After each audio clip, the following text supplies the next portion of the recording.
Hello there, wonderful viewers who are joining us this evening. Join us on an occasion in which we are all very giggly Oh, because pre-stream prep is always a blast. So, for those of you joining us for this evening, welcome. We are playing, or rather, you're joining us for a homebrew 5e campaign. Is set in a home world of my own creation, and this is an all POC group because need our spaces to do like cool shit and relax, have fun, all that stuff. Hello there, Sylvanov. Thank you for joining us and jumping right in to watching some of our streams. We love you for being here. So yeah, gonna go through just a little intro stuff real quick so we can get right back into the game as we left off on a rather hair-raising moment for the entire party of a monstrosity variety, but we'll get to that in just a moment. Before anything else, I'm going to give a quick shout out to our sponsors of Roll20, Tabletop Loot, So Nerdware, and Devin Rue for sponsoring and supporting this channel. Thank you so much for letting us do ridiculous shit and be silly and have fun. Shout out to those of you who support us on Patreon. It helps keep the bulk of our operations here up and running, and subs and bits will give awesome emotes, as well as additional little benefits to the players, and should you be so inclined, to me as well. I believe, actually, now that I recall, I still have an advantage saved over from last game. I'm keeping that one, by the way. Uh, and if you are interested in joining the chaos, ridiculousness, and oftentimes yeeting of emotional cares, feels, and ridiculosity that is our Discord, come find us at Welcome to the Party Discord. We're a really friendly clue. There's a lot of different channels for not only our games, for talking about tech, RPG design, and all of that. And oh wow, Sylvanov already starting in and cheering with 600. Whoa. Just wow, just oh gosh, thank you so much for all of this. I'm trying to remember, Mariam, do you remember, was it advantage or was it a crit for bits? I can't. it's And it 500 bits or tier 1 is a advantage to a person of choice, and a thousand bits or tier 2 subscription is a basically a crit to okay, so someone. it's an advantage. So, Sylvanov, once the players have given you, a name and such to work off of, if you want to give the advantage to one of the players, or if you'd like to give me the advantage, I'd appreciate it. Despite Gemma's very vehement nope face at that. But yeah, we are going to get started with our game in just a moment, but I'm going to give all of my lovely players the opportunities to introduce themselves, starting with our most wonderful and fantastic. Oh, wait, was that? Yes, wow, mine to give Sylvanov. You're going to be a delightful person to have in chat this game. We're going to start off just quick introductions with our most fantastic and most assuredly competent producer for this channel, for this stream, Mariam. Tell us who you're playing and such. Oh, hey, it's me. I totally did not lose concentration on what I was doing. Hi everybody. I am Miriam, and I will be playing Dee Dee, the Hobgoblin Wizard. Fantastic. And we will go over to the face of many nopes, otherwise known as Gemma. Hello, I am Gemma, and I will be playing Lapu, a Furbolg monk. Next up, the wonderful, fantastic, amazing Lily. Hello, I'm Lily, and I'm playing Bo, who is a Wild Hunt Shifter Barbarian. And one level of Druid now. Who will... Yes, one level Druid. I keep forgetting to say that because it's so new. So new. Druids are so And good. I haven't used it yet. Whoa, it's amazing. And last but not least, our fantastic and returning player, and you wonderful, Hello, I'm sweet Anthony. soul. I am Vaya, and I play the Hobgoblin Bardlock and brother to Mariam's character. Fantastic. And for those of you who don't already know me, hello there. I am Angela. I am the DM here, also the creator of this world, of the continent of Agni, and sort of my refashioning of like 3rd, 4th, and 5th edition lore and a whole bunch of just POC related stuff that I was like, how do we do D&D but just really gay and really trans and really POC? Let's start from there and let's just see what happens. And so this is sort of the result of that. Oh gosh, Sylvanov keeping up with more bits. I'm gonna say Oh that. snap! Oh wow! Also, Slam, hello there. Thank you for joining us for this evening as well. It's a pleasure to have you in the chat. We promise things will be most assuredly entertaining. I can promise no competency in rules or anything on my end. I'm just sort of here to fill in stuff. But in anyways, let's get right into our recap and let's get this little stream game going. So, last we left off, the party had gotten the opportunity to acquire some new equipment from a familiar, curious cat inventor by the name of Kitaji, who offered the party a boost in their basic armor. So uh, for Didi and for Baya, that means Baya, you have studded leather armor now, so your AC goes up by 1. I don't know if you have that in your equipment, Wow. but if you don't, just based off of the money that y'all had acquired from helping Chentico resolve the issue and other matters that come up. Oh, sub goes to the player pool. Wonderful. And also for Didi, that meant obtaining glamored studded leather armor, because I know Mariam as a player had noted that was a wish item, so it is yours, because I am a generous god, and I in no way smite against my players later on in ways they'll regret it. Oh yeah, it isn't like suddenly I take 50 damage in one go on the first round of fight or anything. Yeah, that was an interesting moment, because the party had about roughly 10 days of travel time to take a trade route from the northern section of Chantico towards the plains of Rudra.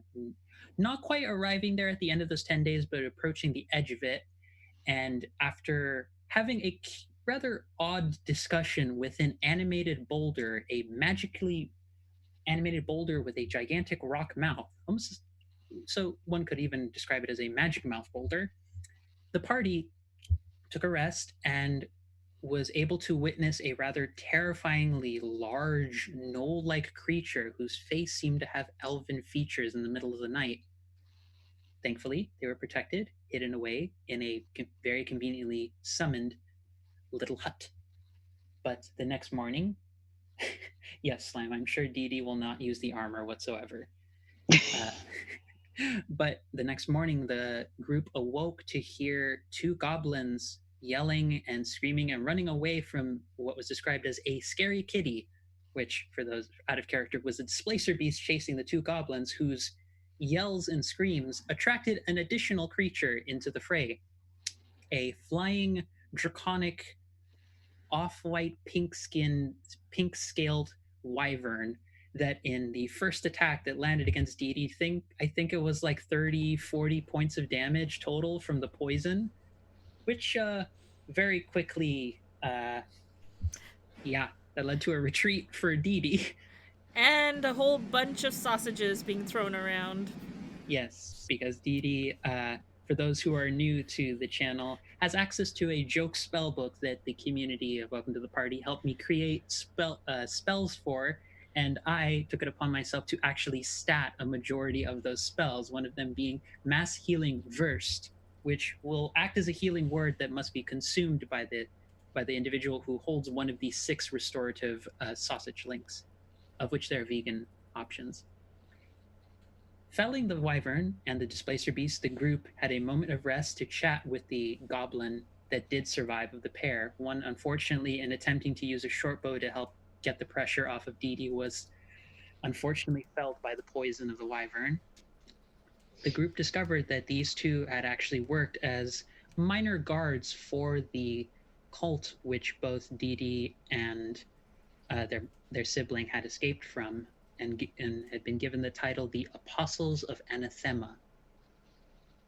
Having escaped from them, the group suddenly dealt with a new growing problem as they saw in the distance in the sky 2 additional creatures coming, a 3-headed monstrosity bearing a draconic goat and lion head, and a lion-formed individual creature with a scorpion tail at the end of its body with large spines ready to fire out their group.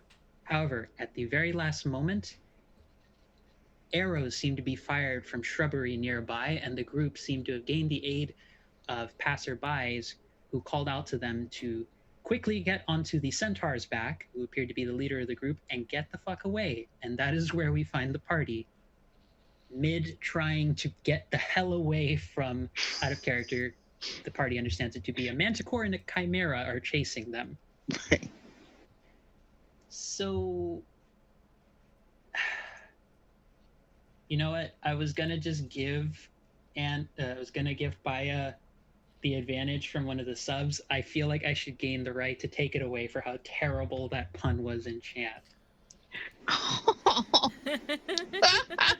Worth it. Your bits were worth nothing. Adjustment. Worst it. Oh! Okay, so we're gonna close the stream early, everybody. I love you all. But that is where we start off, as the group is currently on horseback or on centaur back, for I think DD got on the back of the centaur, currently being chased by the chimera and the manticore. Now, this is not going to be any sort of official combat and likely won't be too big of a thing, but I just sort of want to keep each of you gets a turn each to decide what you want to do to either try and distract the two creatures or do something to hurt them and get them to buzz off. You're effectively just trying to play off to figure out some way while the rangers who are accompanying you are also trying to scare the creatures off. But right now, you have a chimera and a manticore flying in to chase after you. What are each of you doing? Because that is where you pick up. Sorry, Baya. You're joining in as you're being chased by two creatures. Oh my god! Oh God, can I do anything? Yes, I'm Slam. Baya, I don't think I'm going to make Baya be eaten by a Tarask suddenly. I promise, Slam. That's not going to happen. Oh. I have something, but I can also wait if someone else has an idea. It's up to y'all. The rangers just look like they're trying to get on horseback. They're riding and they're all just trying to take shot. Like, there's only about 3 or 4 of them with you right now, including the centaur that Dee Dee's riding on. But right now, you're just seeing the chimera is flapping its its massive sort of leathery wings, and the manticore is also trying to go after you. And they both have a fly speed roughly of about 60, 80 feet, and the horses only go so far with carrying all of you. So the question is, what are y'all doing in this moment? You all get one action.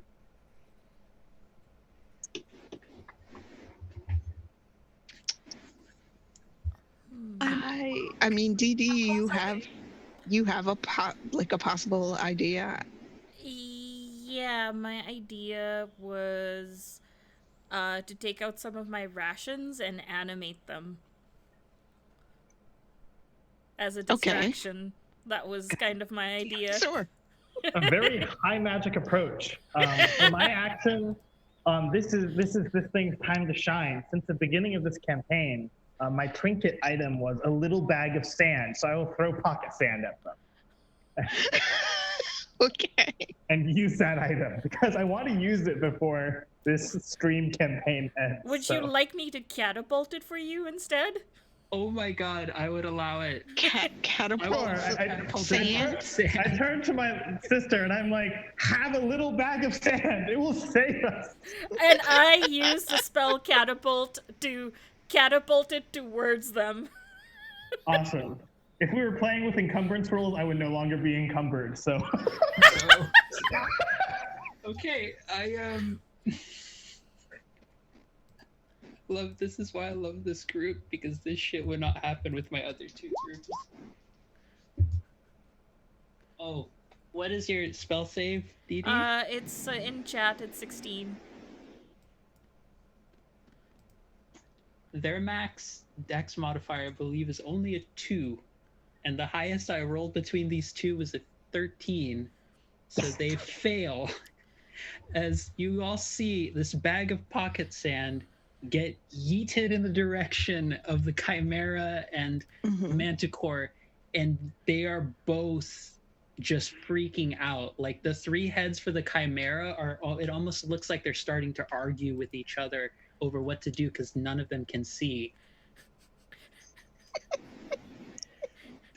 Anybody else want to do something? Because I'll say that's both Dee Dee and Baya's action. Then we'll say Dee Dee held casting catapult until Baya chucked it and you just gave it the extra oomph. Do Lapu or Bo want to do anything else? Are they like behind us? They're like picking up speed. Like we'll say they're at most like 20 feet away, and they're about to Okay. like gauge close to you.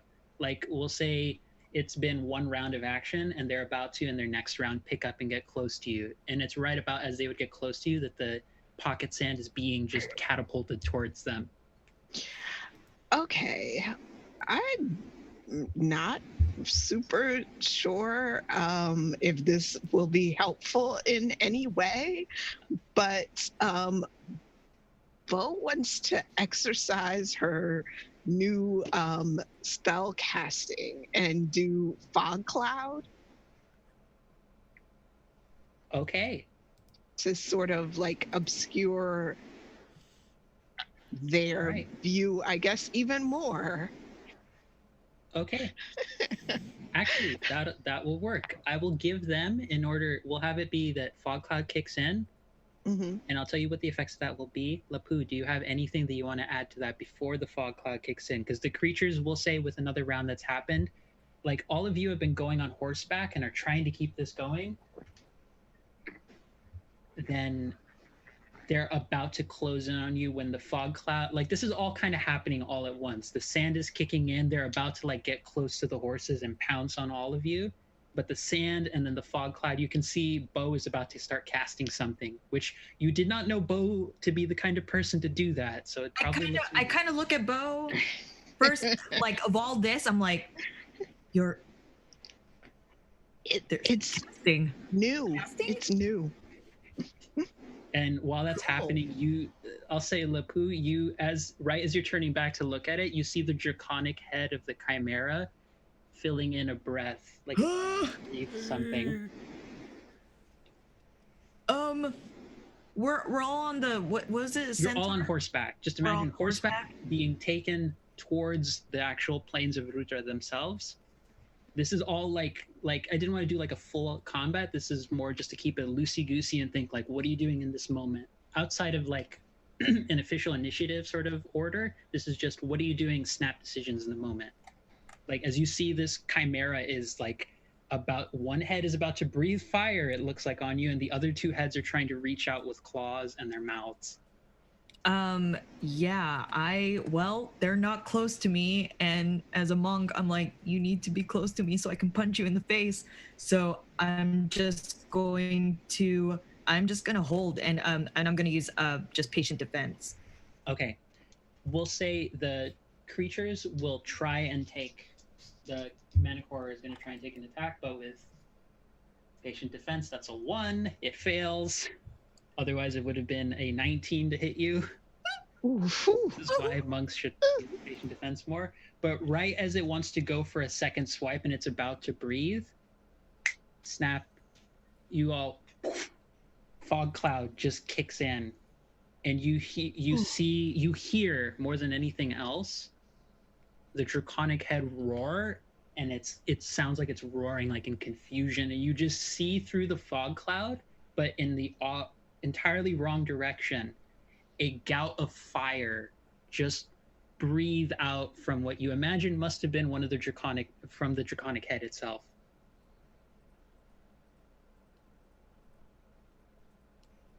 Now this is where it gets interesting, Oh no. because the writers don't entirely know which direction to go now because of the fog cloud. So I'm going to roll a d4 to see which direction they head, and whether that direction is a head away from the creatures. You're going to want low on this. That is just low enough. If you gotten a 4, they would have gone directly into the path of the creatures. I rolled a 3, so they're going to take a right.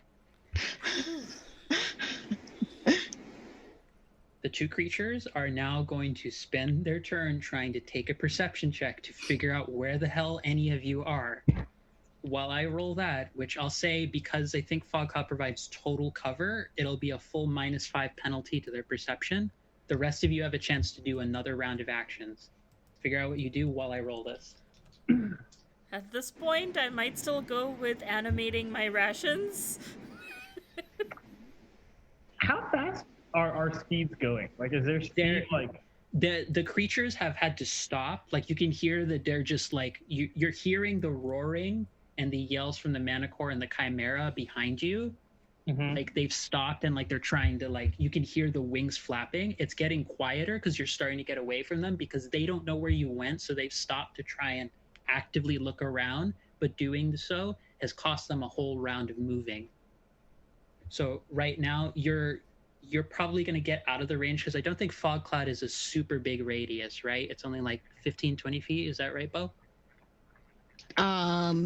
It has 20 feet, I believe. Yeah, so your horses will be able to get out of that without any difficulty. The riders have just enough sense and based off of the roll that they're going right, but they're getting out of the fog cloud radius, but the other two creatures chasing you don't know where to go.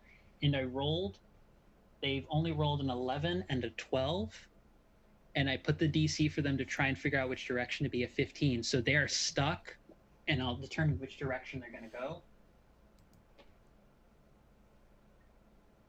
Yeah, they're heading right, but y'all are heading, let's say, northeast right for their direction because they're so discombobulated.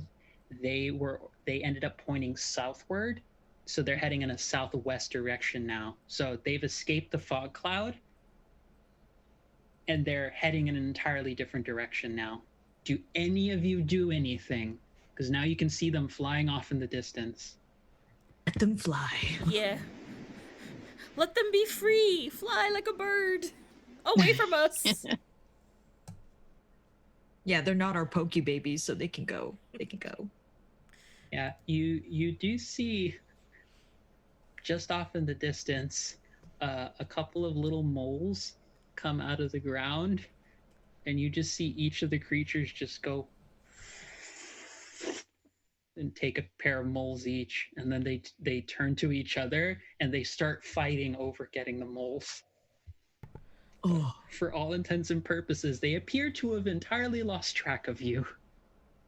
I'm sorry, moles. Your sacrifice won't be in vain. Did these moles appear in the last session, or no? Oh, like, these I'm are not new saying moles. they're not like humanoid Just moles. moles. They're just like moles, just like tiny little moles. do they pop out have of the- significance? Nope. That's the question being asked. Are they from Shintico? No, they are not. Okay. And no, I did not say that out loud. It was Okay, me I was player. just double checking.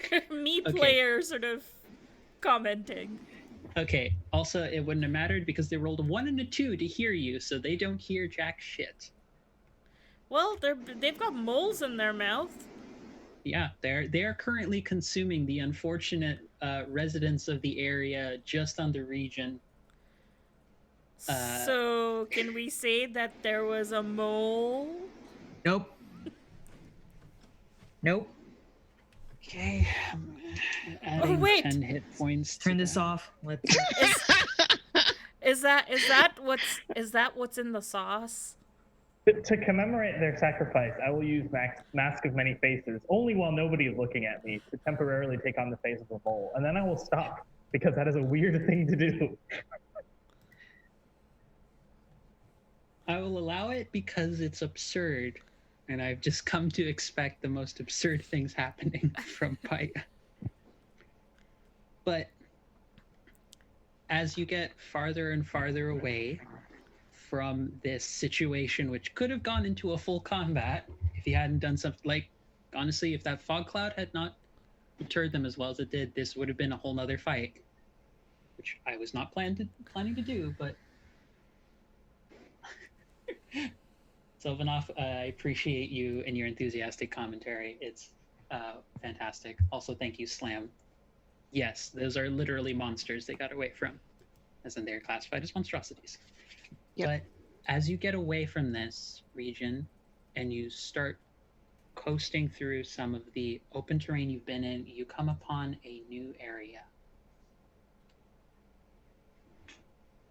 As you all turn around, either from horseback alongside the ranger who's carrying you, or on centaur back as Dee Dee currently is, you see, as you crest over one additional hill, far as your eye can see, vast, just miles upon miles of hilly plains just stretching out ahead of you.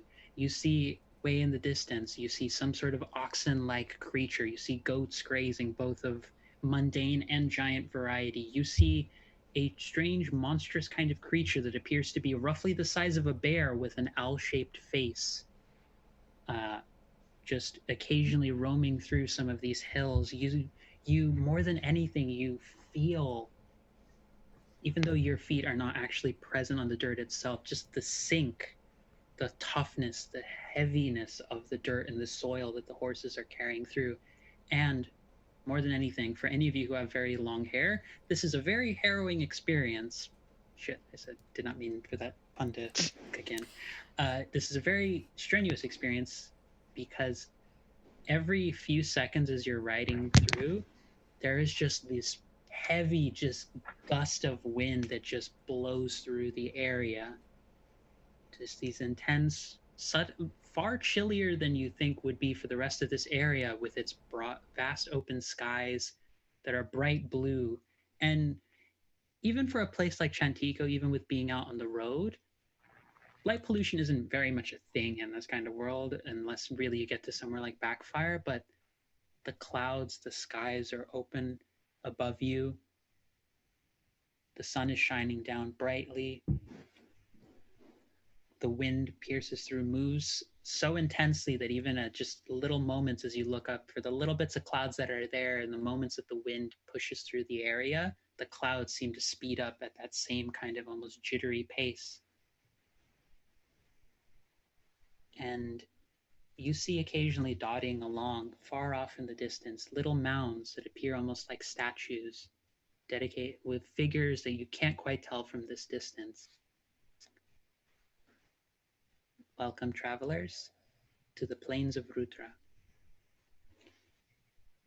For those of you also in chat and also our players, if you've ever played Final Fantasy X and know what the Calmlands look like, that's basically what you're looking at right now. You are in the Calmlands. I know now. Thank you. That gave me perfect visuals. I didn't want to start with that for folks who didn't. I know. Yeah. And you see as the Rangers carry off just for a little bit, you see them approaching these relatively humble encampments, various tents that looked as though the actual material for them has been made from either wool or fur or sort of oxen skins and such. You see there's little campfires set aside there, and there's various races. You see quite a lot of shifters here. There are some tabaxis, some of the more serval variety or panther-like variety, akin to one of the shifter companions that you have. You see very gray-haired sort of tabaxi just tending to a little fire, and it looks like they're stirring a big pot that smells from this distance even like it's full of soup. There's little bits of just farm, not quite farmland, but there are some crops being grown in this little side section where the hills have peaked up a little bit. And they take you here, and after a while they set you all down, and the centaur woman speaks to you. Apologies for all of that. Normally, we don't have to go and take care of anyone. We just try and find a creature or two that seems to be getting a little too close to the plains and a little too dangerous for folks around here, and we just scare it off. But we weren't sure how capable any of you were, so we decided to take the chance and help you out. But hello there. My name is Tatiana. I am the head of the Rangers here, who help monitor and keep much of the plains in check. Tatiana, thank you, friend, for literally saving our lives. That was very close. Yeah, we absolutely needed that save. That was a rude awakening to the dangers of the plains of Rudra. It's, yeah, most folks tend to try and scoot through here real quick. We mostly try and guide folks as quickly as they can if they're just trying to get over towards somewhere like Backfire or anywhere else like that. But Yeah. Normally it's not that dangerous, but it's been picking up in the past couple of weeks. Is it always this? And I fix my faux hawk from the wind. Is it always this windy and full of creatures such as that? The winds are kind of what define a lot of this place. That's half the reason it's called Rudra, Ah, defined by wind. There's a very Sure. bright There. like it's a warm, comforting sort of smile, and it's a little at odds with the kind of like for a minute like quick decision, tough exterior that seemed to be in the moment of like hurry up, get the fuck on my back, let's go kind of experience you just had. She just seems very at ease, very comforting and warm, and more than anything else, welcoming. Uh, yeah. I mean, normally it doesn't sort of indicates like does like this gesture of like putting hands up to indicate three different spots in the air. That kind of thing. Normally, nothing that big ends up coming towards the plains. We get maybe a dire wolf, maybe a couple of owlbears get a little excited, but you don't normally get something that big and that agitated coming in. Not this much, not this close to the plains. I will say, in our travels, we tend to find places that expect dire wolves and nothing else, and then a bunch of other stuff comes. So Yes. this is a very common thing. In general, my advice is that if you expect dire wolves, that is the moment when you know that something more dangerous is coming. Because there was this town we came from, and I have to let you know, all of the villagers told us nothing was more dangerous than a dire wolf. And then a ton of dangerous stuff came. Like and then that there line. was like an angel and some extra planar creatures and Yeah, somebody needs to look into like that line because I'm pretty sure the etymology is infernal for summoning terrible things. And you see her. Oh, sorry, Bo. You were about to say something. No, I was just going to agree with the whole dire wolf. Seems to be a pretty popular line for the most dangerous creature that will possibly show up somewhere where Well, we also show up. Well, to be fair, we have dealt with a little bit a little bit bigger creatures and sort of indicates like does like weird hand gestures to sort of try and awkwardly make the shape of a scorpion tail. Is like we have seen things like that. We are used to dealing with something as big as that, but normally it's just something like a pissed off owl bear that comes in here. Like I said, it's been picking up lately. We don't know why. But as long as you're here, if any of you would like some food, anything we can get you, if you need some food and rest would be much appreciated. otherwise I Yeah. could always liven it up for you.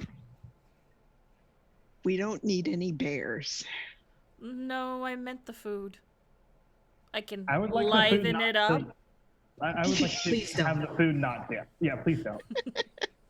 There's a time and place, sis. And this is not the academy. Speaking of which, sis, and I'm gonna nudge her. Don't we know a little bit about why things are being bad? Should we talk to them about it or not about it? Wait, were you trying to were you saying her in reference to Tatiana? Or did you mean them in reference to Didi? Nah, my bad. No, that happens. I'm just checking. I want to be sure that I have that reference point, and it's a reminder to you for pronoun stuff. But so you're saying that to Didi? Yeah, I just idle closer to Didi and I nudge them and I'm like, don't we have some starting inkling as to why all this bad stuff is happening? Should we inform them or should we chill for now? I think dinner and food to get a sort of food and just chatting to get a pulse, but considering we've done better informing people of what's happening so that there's more people on our side, we should probably tell them, but maybe not right off the bat. All right, Like, food first. hi, I am Didi, and yeah, there's a whole bunch of gods that want to turn people into their little ooh, we got a raid. That Sorry. was very out of character. No, legit. This is legit. Hello there, other dog. How are you doing there? I see you brought a party of adventurers and As a producer, I hear all the sounds, so I am very much in squirrel mode right now. So It's perfectly fine. Hello there, other doc. You're joining us as the party has just escaped dealing with a manticore and a chimera on horseback by yeeting pocket sand at them with the catapult spell and a fog cloud. and a fog cloud. This is Right. this is a staple of our party's tactics and antics. Yeah, we just ninja vanished our ass to. And sacrificed a couple of moles. Unfortunately, the moles were Well, lost. In the That was process. not our intention. Yeah. That was not our fault. All we Yeah, need also- is some chocolate, and then we have mole. Mole. Okay. Goodbye. This is the end of the stream. Goodbye. Good night. So, for those of you who are not used to our party's antics as of yet, also, yes, Sylvanov, that is the correct response. Boo. Sylvanov, you are not allowed to add to that terrible pun by adding mole a. You are not allowed. This is not how this works. We have a society. There are rules here. I love this group, but bringing things back in. The two other folks who are on horseback alongside the lot of you, one is a serval cat tabaxi who looks as though she's been kind of jittery. She looks a little bit older, like she's a serval cat, so she has sort of orangey kind of fur, a little bit of red spots, and the very end of her tail has a bit of a almost graying puff to it, just a tiny little extended puff. She looks like she's been anxious and jittery, and she's like, yeah, that was a little bit more excitement than I would have wanted to deal with in the morning. Are all of you safe? Are you okay? Do you need anything? Food? Oh, wait, Tatiana said that. Do you need anything? You good? Food? I just Yeah. head in the direction of food with everyone else. Yeah. Rest. Foods. And yes, and a place to rest afterward. I'm gonna just jiggle my hands under. Are we near a table if there's food being offered? No, it just looks like there's little bits of plates that look like they're made of almost not quite like wrapped banana leaf kind of things. Oh, hello there, Nina Gaming. Thank you for joining the party and subbing in. Okay, I'm just gonna hide hand gestures by going between Serval Cat and Dee Dee, and cast minor illusion to just all smell or floral smells that Paya finds pleasant underneath Serval Cat's nose to calm her down a bit. Sorry about that. I get very anxious and jittery whenever we go out on patrols. Normally, we deal with scary things, and normally I'm very good, but I'm still getting used to being out here. I'm more used to the city. It's sorry, just still a little anxious. Well, you saved all of us, so you're doing a very good job. Thank you. What's your Well- name, friend? Oh, I'm Mist. I'm Mist Greytail, MYST. Well, I guess you don't really need to know how to spell it. Just need to know how to say it. I think that was a joke. I'm sorry. More aromatherapy. Can I start casting Create Mood and Waiter to kind of set dinner? Set the food scene? Yes, you can. I will explain what that is, because Ant was not here to see what mood and waiter refers to. Do I want to know? Well, you're about to find out. Okay. So, yeah, you can read the actual description in chat, but yes. But it's in friend mode.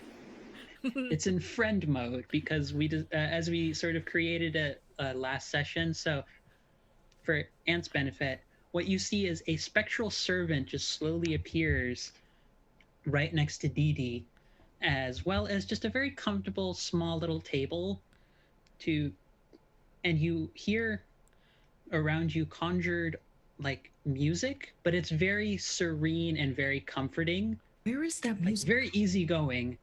And there's a couple of seconds where there's a few other individuals who look like they have little bowls that look like they've almost been crafted from, they're like ceramic bowls that have been made by hand and created, that just kind of turn in the direction of the music. And then they're like, you swear, I'd say Dee Dee or anyone who has a decent passive perception, you hear them like, mages. And then they just get back to they get back to doing what they're like and what they were doing. And yeah, you for Baya's benefit, it's a little bit alarming. The spectral servant does not appear like malevolent or anything, but you just hear this very refined and posh voice just float over to Didi and say, "Do you require anything, Master?" Yeah. Whatever my friends would like. It will be done. You see them float over to the soup pot and like slowly begin serving it to different people. And there's just a line, there's a circle of folks around the spectral servant that are all just have a look of like, the fuck is going on? Did you manage to summon a genie with your spell? No, just a server. I don't know. It's from the book, and I point to the joke book that I'm sort of thumbing through quickly. Right. But like Mist is also like, fur is like all rankled and such, but is like also being calmed by the aromatherapy, so it's like a mixture between like it's going up and down, back and forth. The music's not helping. It's helping, but the sudden appearance of a spectral servant is also an alarming thing to suddenly have happen. So she's sort of like, her claws are sort of like dug into the sides of her relatively simple, scrappy leather armor. Some of it, and like you see other folks are just a mixture of just like, yes, this happens. Tatiana is just looking at all of this, like kind of like holding back a fit of giggles because she thinks it's hilarious. Not that Mist is anxious, but just the servant is causing such a ruckus. Also, my armor was looking sort of like it had a sort of like generic sort of traveling clothes look. Now it has like a little pattern of moles. Little moles. R.I.P. moles are just written across the back of it in Goblin. Spectral Servant said we could have anything we wanted. Is that a hyperbole? Does it refer to the food? It's whatever's Or can I available. test- Oh, go ahead. Oh, okay. I will poke the Spectral Servant and say I would like the complete and continuous freedom from my cult. Unfortunately, my dear sibling to Master, that is not a request that I can fulfill. I pout, and I eat soup.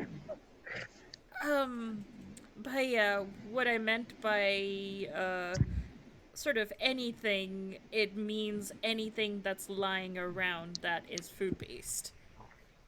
This is a very constrained view of anything that I had not considered before. Well, I continue to eat soup.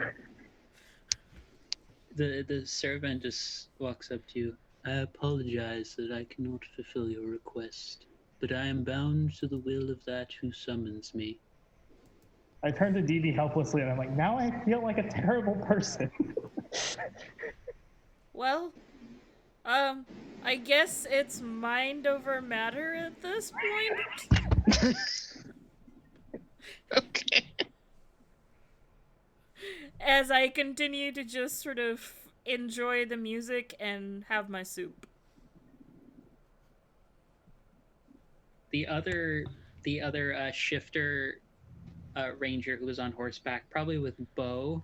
Yeah, you basically. I should note for the chat's benefit, one of our players is indicating like this is just a sitcom for the rangers. It basically is. You're just providing. This is a really weird, like late afternoon, early dusk setting sort of time for everyone, and yeah, it's a really weird sight.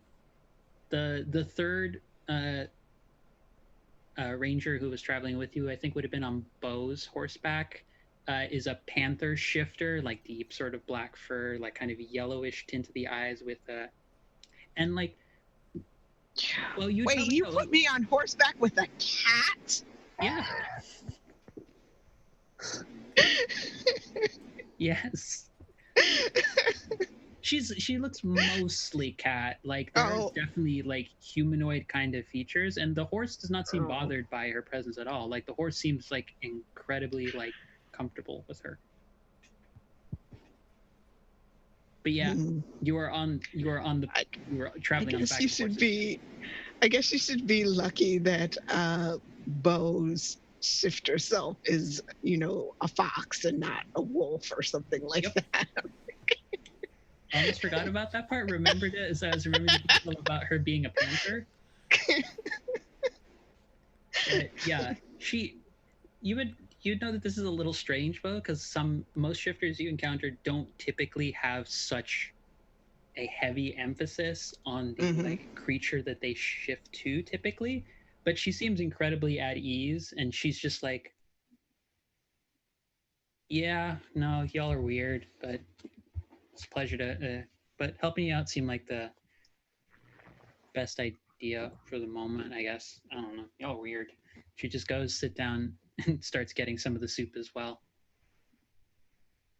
But yeah, if you all are able to sit down and chat with them, Tatiana is free to chat with. She seems the most at ease. She like seems to take a moment to go and direct other folks, and I would say for everyone. Well, actually, before I ask for that, what is everyone doing when she just says after she lets all of you, like, if you need food, we can start finding another little tent for you all to sleep in, or a couple of tents if you need the space. But what are the rest of you doing?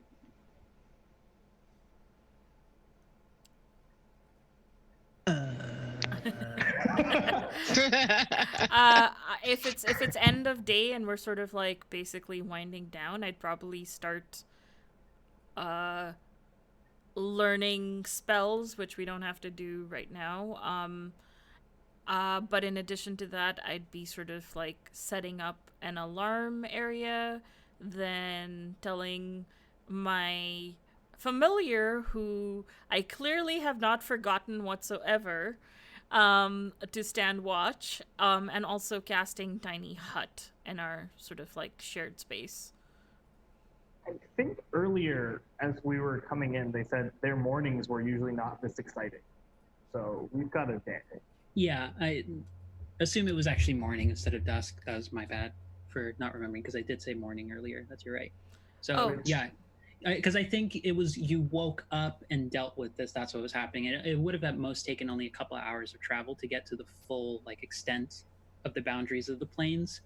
But yeah, we'll say you have a day ahead of you, and the folks who are there in the tents, they seem relatively open to chatting. A couple of folks are a bit brusque and short of short conversational skills, but they seem open. But yeah, it's up to all of you what you would like to do. I'd like to like explore the area we're in, because I'm not even sure if this is a town, if it's big, and I don't think Lapu has ever seen like an area that's so flat and like I can see that far. Like I'm used to forests and big cities, so this is just very new to me, and so I'd very much like to explore and hopefully maybe talk to Tatiana or someone who would guide me or show me around. Okay. Well, Paya, do you have any other things? I will follow Lapu, actually. I'll go with. All right, Paya, let's explore. Okay. Yeah. Huzzah. No, actually, I think Bo is mainly interested in the food, and then also like having a place to rest, because she's still she's still thinking about all this stuff that happened with the bestowing of the axes, and now having these spells that she can do. So like she wants some time to sort of collect herself. I'll Right. join you since I would like to take a short rest Okay. to do some arcane recovery. Yeah. So we'll say the two of you are able to sit down with the food. It's not quite to the extravagant level that Alphinia's food was, but it still seems rather delicious and like comfortable. There's almost like little makeshift, tiny kind of like grills that I'd say are about really only the size of, let's say, a standard like laptop, like even the laptop I'm using size. That so it's only about like uh, maybe like a foot by foot, like not huge grills, but you see them just taking a little bit of time to set them over to like smaller campfires, and they're just grilling little strips of meat over them with little bits of sort of rounded potatoes that have been stuck on these long skewers, in addition to little bits of like yellow and red pepper that they just let cook for a little bit. And you see every now and then some folks, in addition to the soup that's been served, they cook those skewers and then they start passing down the line little wooden bowl containers to set them down. And you see a couple of folks from another little uh, tent come out. It looks like an old gnome and a goblin who they appear to be having a little argument with each other, but it's very like friendly couples argument. So it's a couple gnome and goblin who are just chatting with each other. They're like, you always add too much pepper or spice to that, and it's like it's not that bad. They can handle it. It's gonna be great. And they're just having this discussion back and forth, but they pass it over and they offer it's sort of a spicy, so slight, so hot, but almost has sort of a savory, kind of peanutty kind of undertone and taste to it as well. And it's very, and the meats are, you can tell they're none of them are adding extreme amounts of seasonings or anything to it, but it's just cooked plainly and delicately enough, and the potatoes are almost roasted just the right amount where it's not quite soft, but it's not like a hard fried kind of potato. And they just pass down the skewers just very simply to folks who have it. It's sort of a first come first served, and there's folks of varying heights, and some of the shorter folks when they see Bo, you are not, to my knowledge, you're not extremely tall person, but in comparison to some of the goblins, I guess to a gnome, yeah. yeah, they're like, yeah, I think she goes she's first. only like 5'5". That's Right. how tall Bo is. Right, but like comparison, they're like, yeah, she goes first. Like they're not like scared of you per se, but they're like, wow, she gets first. It seemed like very welcoming kind of group, and it's a little bit back and forth with who you see around you. If you would like to chat to any of the folks here, you get a mixture of responses. Some folks are really open and amiable. Other folks are just kind of like, yeah, food, great. Oh, you escaped a creature? It's great. Yeah, fine. But Who that is Bo's actually going to ask someone who the chef is. Who made this wonderful, absolutely divine food? You hear a tiny little voice just pep up from like behind all of them, and you see a halfling, very gray hair that looks like the roots of the very tip roots of it must have been strawberry blonde at some point, but it's an old little halfling, and like even for a halfling is maybe 2.5 feet tall tops. She's very tiny, and you see that even on her back, like this is something I'd say both Dee Dee and Bo notice about a lot of the folks is that they all seem to carry weapons on their backs. They all have, especially some kind of short bow. Some of them have long bows, and you see even this squat little halfling. She's just walking up. She's like, "Oh, hello there, dearie. It's hello. That would be me. Did you like the recipe?" Oh, it's delicious. My compliments. It's hearty and everything that I could really wish for in a good meal. Oh, aren't you just the nicest?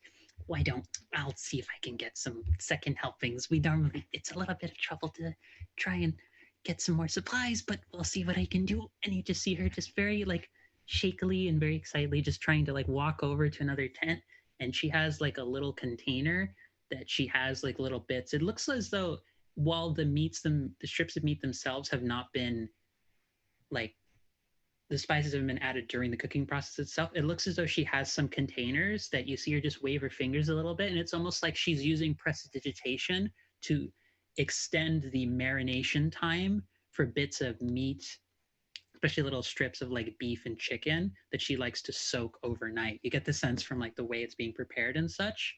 She's just like walks over, let me see if I can. She like sits down to the fire, and like the height of the flame, it's not super tall, but with how squat she is sitting down, it's almost like the flame almost towers over her. And it's not a big fire. She's just so short and so little. She's like, oh, let me see. Oh, and she occasionally is just like tending to it, and you see a couple of other folks saying, "Oh, Mary, it's fine. You don't need to do that." It's like, no, come now. I can do this myself. I'm only 298 years old. It's fine. And you see, like she's also having to get very awkwardly close to the flame. Like her eyesight isn't very good either, but she takes the time. She cooks it. She hands you a little bowl full of the meat and potatoes, and it's the best batch of the ones you've already had. I thank you. Thank you so much. Not sure you should really have to go through all that trouble though, but I do appreciate it. Oh, well, you always do what you can for new people and for such a delightful lady like yourself. She just like reaching up and is like, I think if you were more her height, it would be shoulder, but it's almost like she's reaching up to your hip because of how small she is. Such a fine young lady. She just starts walking back to the tent. Like, yeah,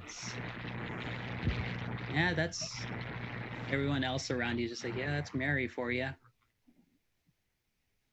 Bit of a firecracker personality, but yeah. While that is happening, Lapu and Baya, you had wanted to roam around and talk to people, yes?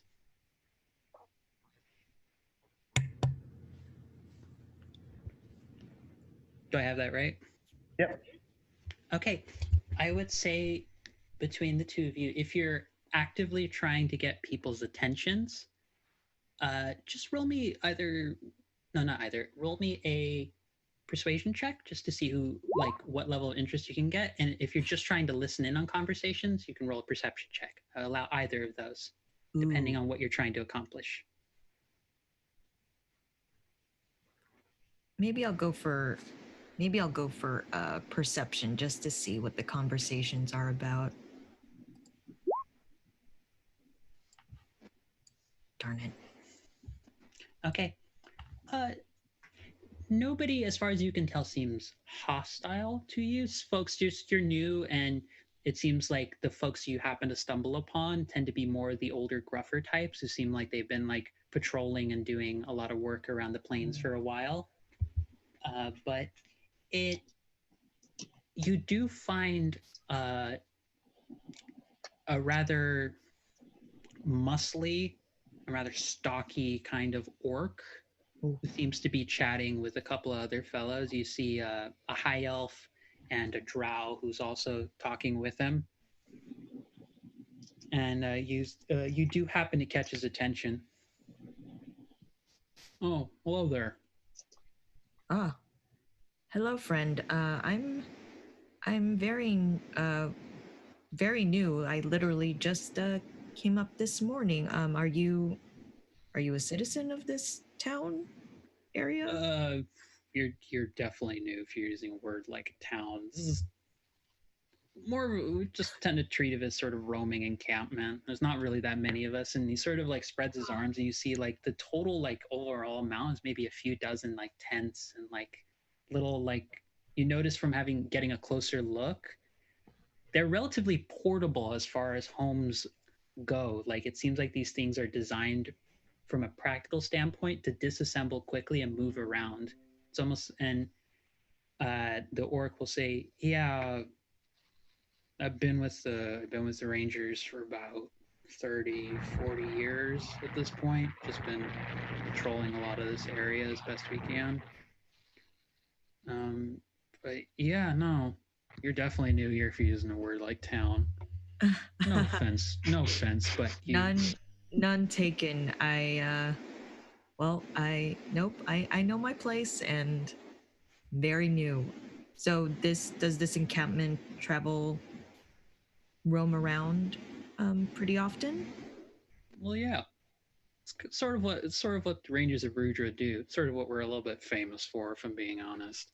It's we're just a group of dedicated folk who just try and go around and make sure that there's nothing too hostile to upset any of the monuments around here. Ah, yes. When we were on horseback and escaping, I thought I noticed some in the while I was running for my life. What are those? Uh, I'm I mean I couldn't see it very close, but I'm very intrigued. Oh, well, I'll have you know. And he sort of like gets an air of like almost kind of self-importance and puffs himself up a little bit. Does he have glasses and is gonna put it up? Like, I'll have you know. No, not so much that far. You can actually see one of his eyes is actually like entirely white all over, and it looks like he tends to favor his left side, so he tends to like move his head a little bit to compensate. But for whatever reason, like his senses are about as sharp as anyone else's. Occasionally, like he starts about to say something, and then like he points to like a couple of other folks. He's like, hey, it's the flies. You let him get near the meat." And there's like a little crowd of like shifter and tabaxi folks who seem a little bit younger than him, who they seem to have not noticed there's a small little uh, group, like little gnats and flies that are attempting to go near a couple strips of meat that look like they're in the midst of like preparing and salting them to like get them to last a little bit longer. Like he just seems like he's very aware of all of his senses and everything that's happening around him. He's an old orc. Like his tusks are like fully grown in. His hair is kind of scraggly, but you can tell is like probably was once a deep brown, has gone really gray, but it's like a grizzled old orc. Also, before I continue on, hello there, Mostly Biscuit and other folks who've just joined in. Lovely to have you here.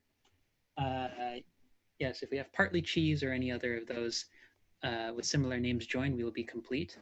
But thank you all for those of you who've been joining. I believe because since we've had a couple of different subs and such, and I've lost track of it, I'm just going to have the awards right now. The benefits just be everyone in the party has a floating advantage that they can make use of at any point in time. I'm sure you will not need it during the session in any way whatsoever, but we'll see.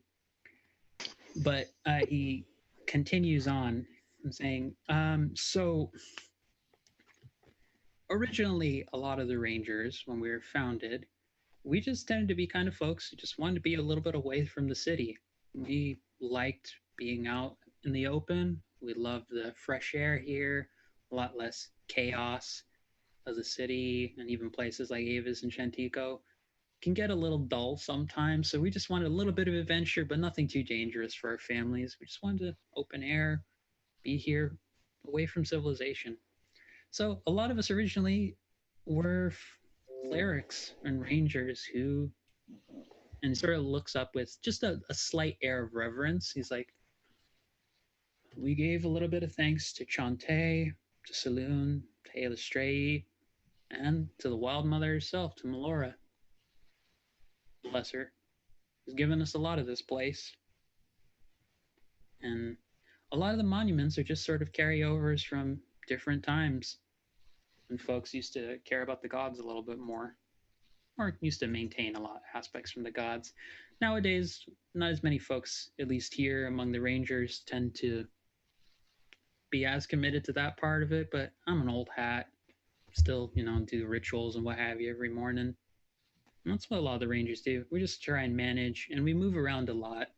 We like to travel, roam, see what we can do, make sure nothing too dangerous gets into this place, because we don't want the monuments desecrated. At least not like the last one from last week. May I ask which one got desecrated? I'm trying to remember in full detail. I think Camilla would probably have a little bit more info on it, if I'm being honest, but um, as far as I know, we saw some. It was kind of weird. Some strange folks and wearing cloaks, Wearing cloaks? dark cloaks. They looked kind of weird, kind of type. If I'm being honest, sort of shifty kind of fellows. I don't try Could and be- judge too much, but they look like they were up to no good or something like that. I don't know. A lot No, of folks. from what I've heard, they aren't up to no good. I actually one of the reasons why we're here actually we're trying to see where they went. Did they come past here? Being honest, there was a couple of folks who spotted by the monument over in the northeast section, and sort of just points in a rough general. There's a couple of hills past in the distance, and it's again the whole terrain you can see on for miles, and it just varies between like huge suddenly rising hills and then just flat terrain. All the while the wind and the dust is just in bursts, like half like every now and then the conversation he has to like close his mouth to keep the dust from like flowing into it from the burst of wind that comes in. Ugh. Been here for like 30 years and still don't get used to it. But yeah, I think some folks they spotted a couple people look like they were doing something over at the Melora monument over in that direction. I haven't gone over to check for it myself. I'm hey, hey, what did they say about the meat? And just turns over and like looks in another direction. Just just put it away. If you're not gonna take care of it, put it away. I just don't know about upkeep. Well, thank you so much for that information. What's your name, friend? It's Corbin. I'm just if you need someone who just knows a bunch of old shit that no one wants to hear about anymore, just talk to me. I'll definitely remember that, Corbin. Oh, where can I find this Camilla? Oh, she's beneath whatever that talking rock thing on the edge of the plains is over there. She's in the Ah. tunnel beneath. Yes. We know the talking rock well. Well, as much as you can for a rock. Well, is Bio with me? Yeah, I'm that's there. something I've been meaning to ask. Yeah. I didn't want to leave entirely. I look down at Baya. Is there anything you wanna know? I think we covered everything. We can go talk to Philip if you want. All right then. Well, we'll see you around, Corbin. Pleasure, my very tall friend. Oh, one last thing before I forget. Try if you're gonna go and talk to anyone before it gets too dark to get back here, Oh, because sort of just like moves a hand to like usher you in just a little bit closer.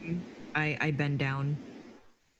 He's like for most people you do have to bend down a lot, but Corbin's like 6 Oh. feet, 6'2", so he's Oh, he's a tall Yeah. like super built orc.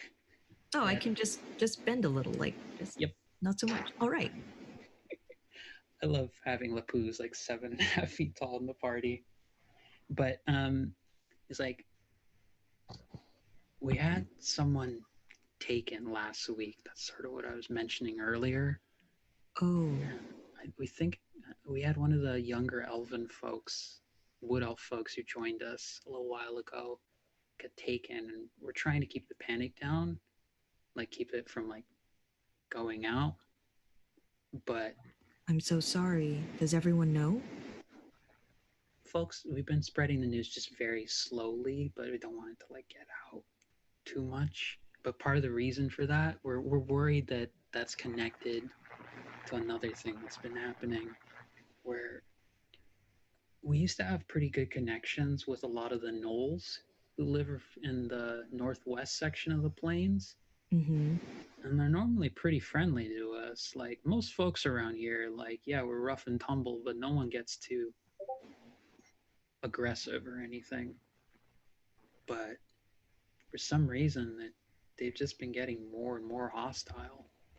And we're a little worried that something's spooked them or something's giving them issues. I was gonna go check it out myself later today. But yeah.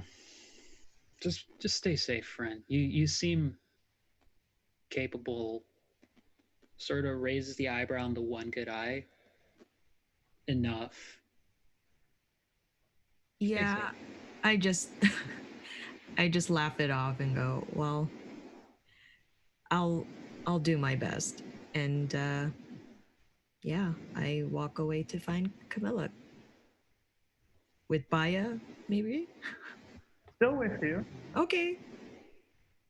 And as we walk, I just want to say, I know this isn't the main crux of what we're talking about with the kidnapping and increased hostility and danger and coming back. Actually, Ant, before you continue, your audio is a little like low Oh, on my end. I don't know if that's the case for anyone else, but it's having a little trouble hearing you. So I just want to say that before you get into a big long stream. Do you mind trying to talk again? give me a second. Yeah. Technical difficulties are part of a streaming environment. It is great.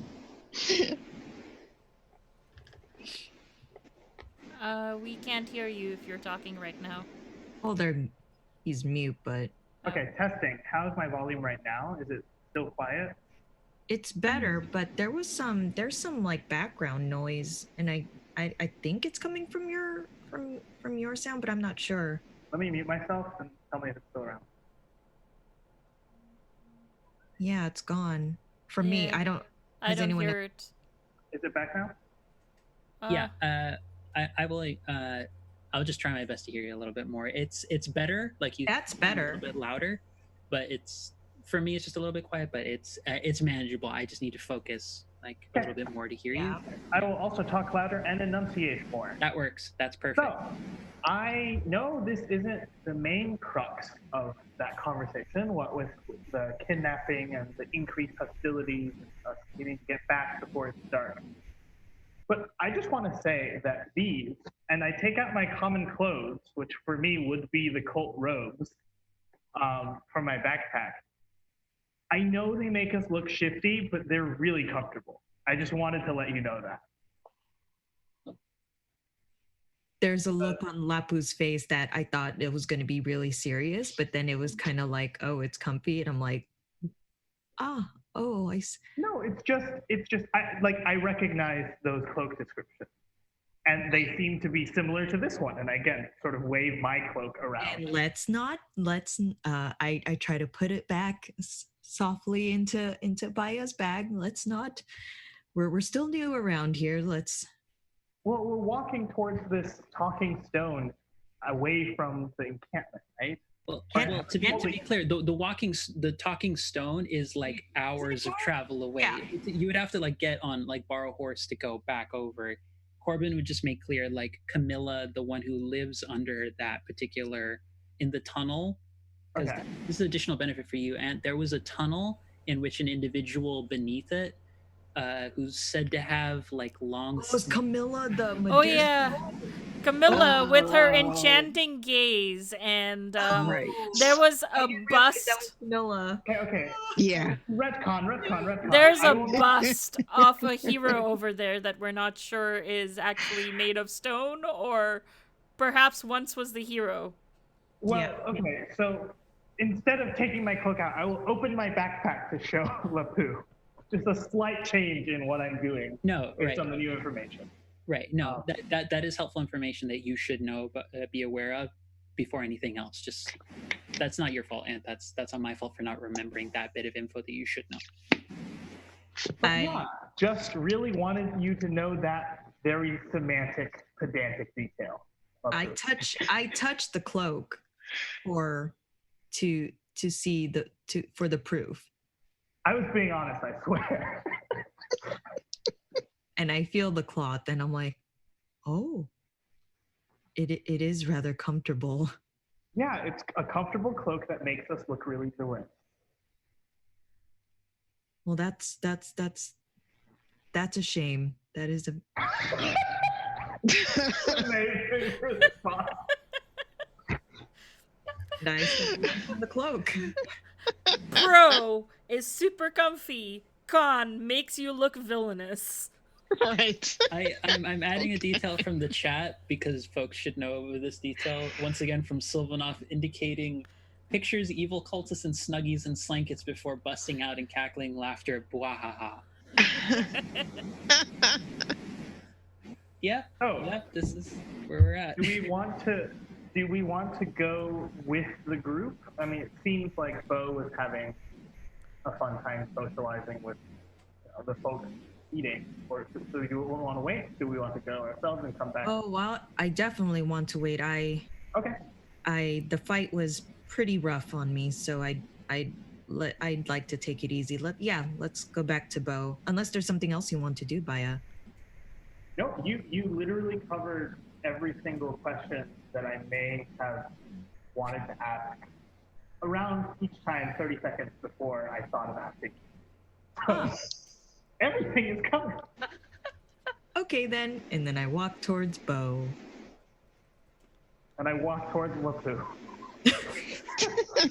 30 seconds afterward. Yeah. But yeah, no, like Dee Dee and Bo, if there was anything else you wanted to ask Mariam, Tatiana, or any of the other folks who are around the campfire, like they're open and willing to chat about about rest space and such for the group. Depends. If you have anything you want to ask them. Bo, did you have anything you wanted to ask? Not specifically right now. I'm just enjoying the food, and I'm just like vibrant, like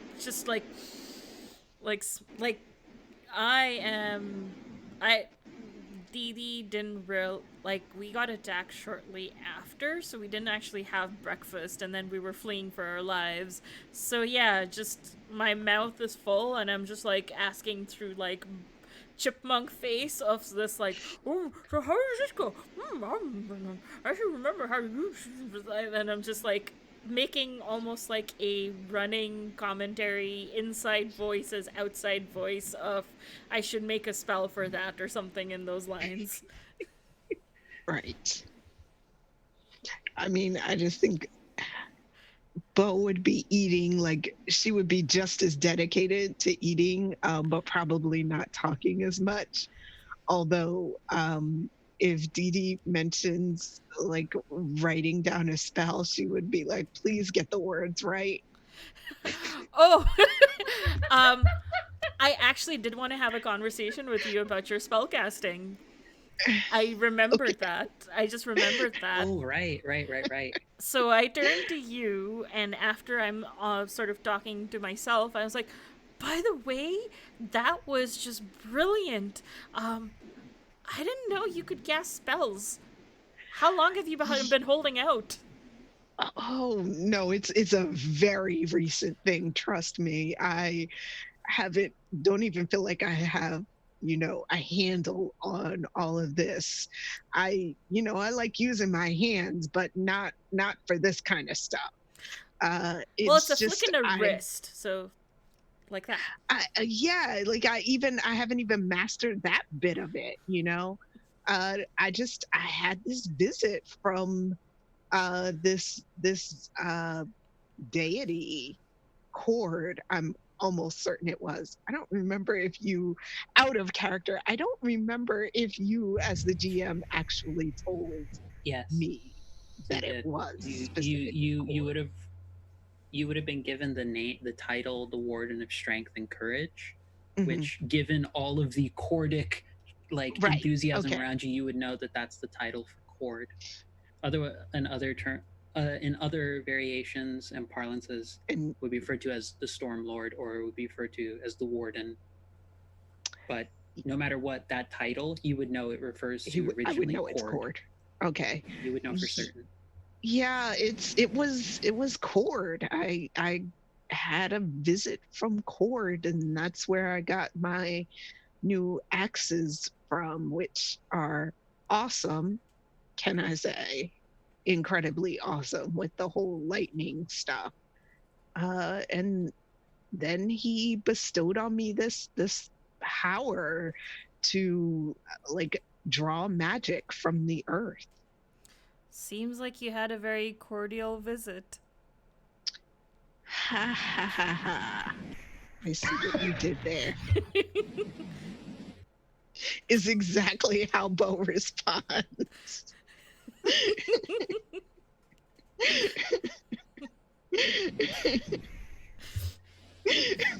You know, Tales from the Mist, which is another stream that I love, has I think for their fans a running bingo sheet of things that happen every session. We need ours is just what moment from my players is going to make me take off my glasses in disgust or in humor.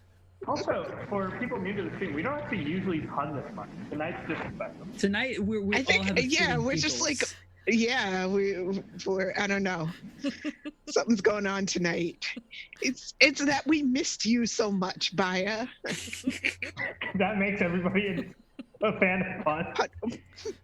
You're the progenitor of half of our pun and or chaotic energy. So don't even act like it's a weird thing that's the case. I don't usually use puns. I usually break the party using other methods. You are a very capable and multi-talented individual. You'll be dying. So, reeling it back in. So, Didi and Bo, yeah.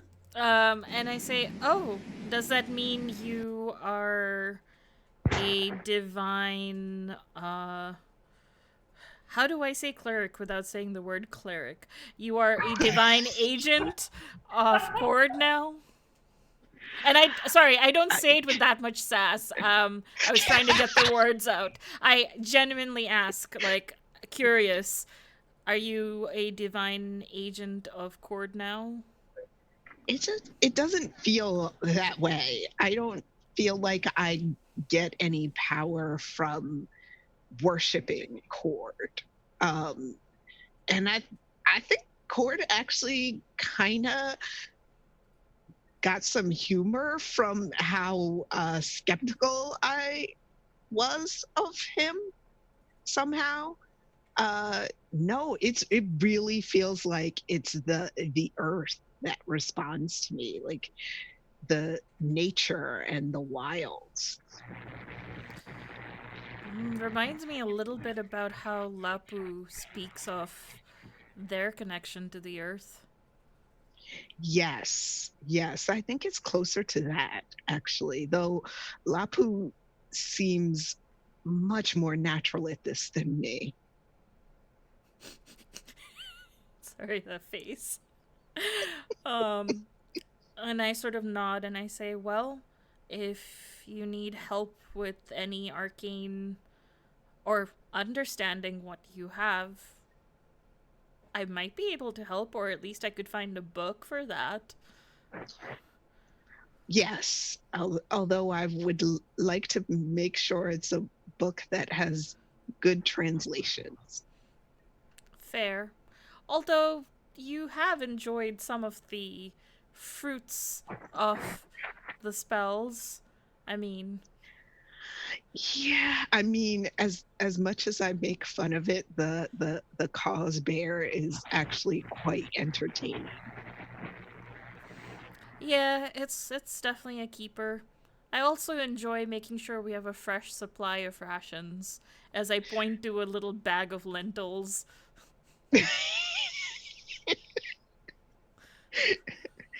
It does come in handy, yes. All I need is about 11 minutes or so. Sure. Same thing with people. I'm glad that even though I do not have the healing that divine agents of the gods get to have, I am at least capable of making sure that they can reach to a healer in time. Yeah, I definitely think that what you can do is really valuable, especially in our group where we seem to run into Direwolves? things more dangerous than dire wolves. That do. Yeah. Yeah. Though it seems like dire wolves are always expected, but then other things come. So I feel like I I don't would know. be super surprised if we actually found a direwolf. I feel like I probably would too. As direwolves descend upon us. That's why I paused. I was waiting. But yeah, we just keep conversing until Lapu and Paya join up. Yeah. Yeah. Carries on without any issue. Lapu and Baya, you see, like the folks are gathered around and they're sharing food and there's bits. And Lapu, I imagine for you, especially partially because Gemma reacts so wonderfully whenever I describe food, it smells pretty damn good. And it does, in some ways, remind you of home as well.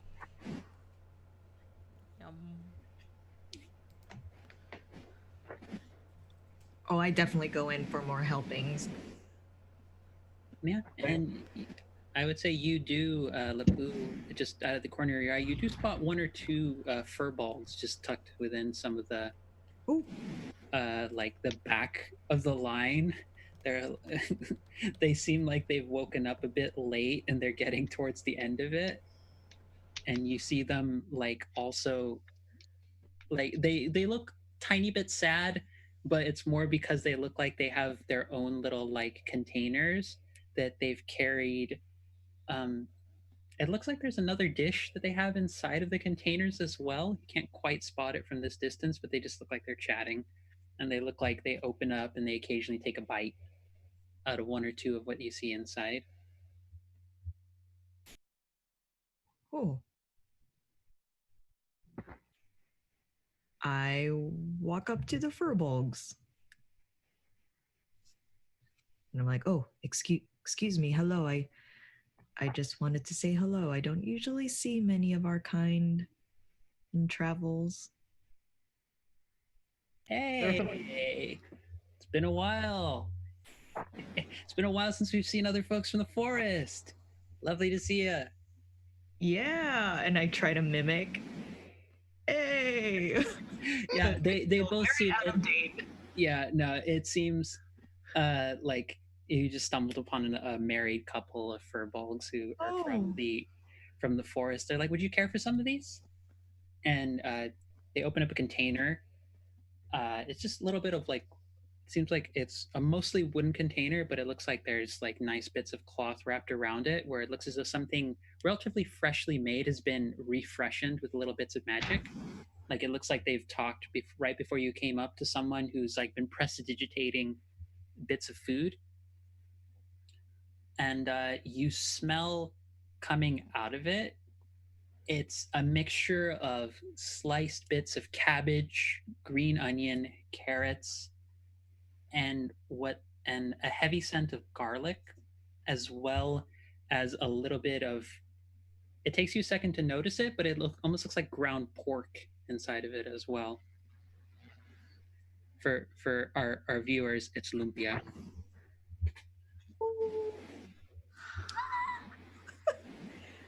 That was the player. That's that was what, the Lapu. yeah.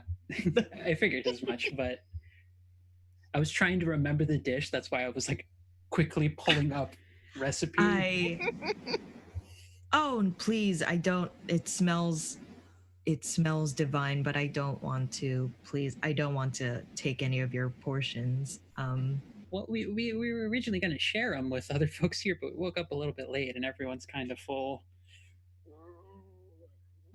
Oh, We're going to be grilled by Tatiana for this one. Usually in charge of we rotate who's in charge of food duties. We kind of missed the ball, dropped the ball on this one. I see. Have you always been with the Rangers? Oh no, we joined a little while ago. We just came from the forest a little bit of ways, but yeah, no. You look. Do you have a sibling, or do you have a brother or sister? I just smiling. I have many. Yeah, you look familiar. Yeah, I could have sworn we saw someone like you a little while ago, just heading back towards the forest. Like Oh, traveling then- over and. I then remembered that. Did we see that You we did. saw the furball, Yeah. right? Okay. Yeah, that there was at least one for a bulk. Yeah. Do you know them? Have you seen him? No, it's been a little while, but Oh. as far as I can tell, just heading. I think he said something about he was heading back home towards around Melora's blessing. So probably haven't missed him by that much, as far as we can remember. You could probably catch him if you head out there in a little while. Oh. He didn't seem like he as far as we could get out of him, he looked like he just said he was going home and he wasn't going to leave anywhere else after that point. Kind of take this all in and go, well, thank you so much. I really appreciate that.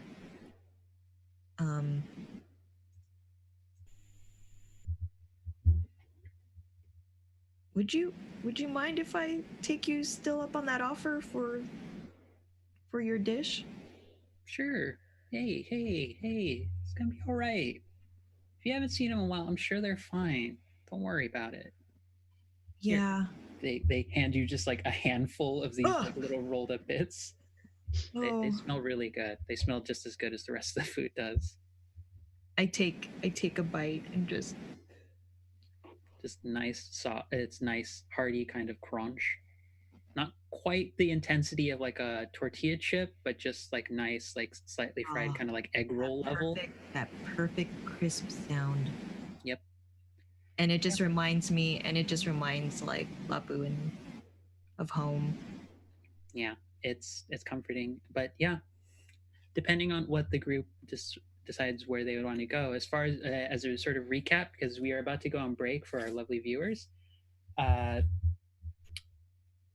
Depending on what the group decides where they want to go, as far as Lapu and Paya were able to discover, it seems like there had been some going-ons at one of the monuments nearby, and also Camila seemed to be someone also who might have a little bit more information about maybe what's been going on, or has more details. So depending on what the group decides they want to do, we'll figure out what's going to happen after that.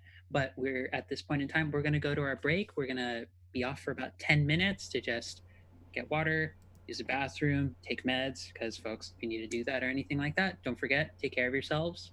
If you've forgotten to take your meds today, this is your trans mom telling you, take your meds.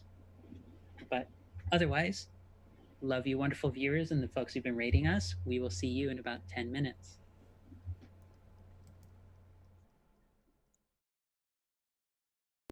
Thanks so much for hanging out with us today.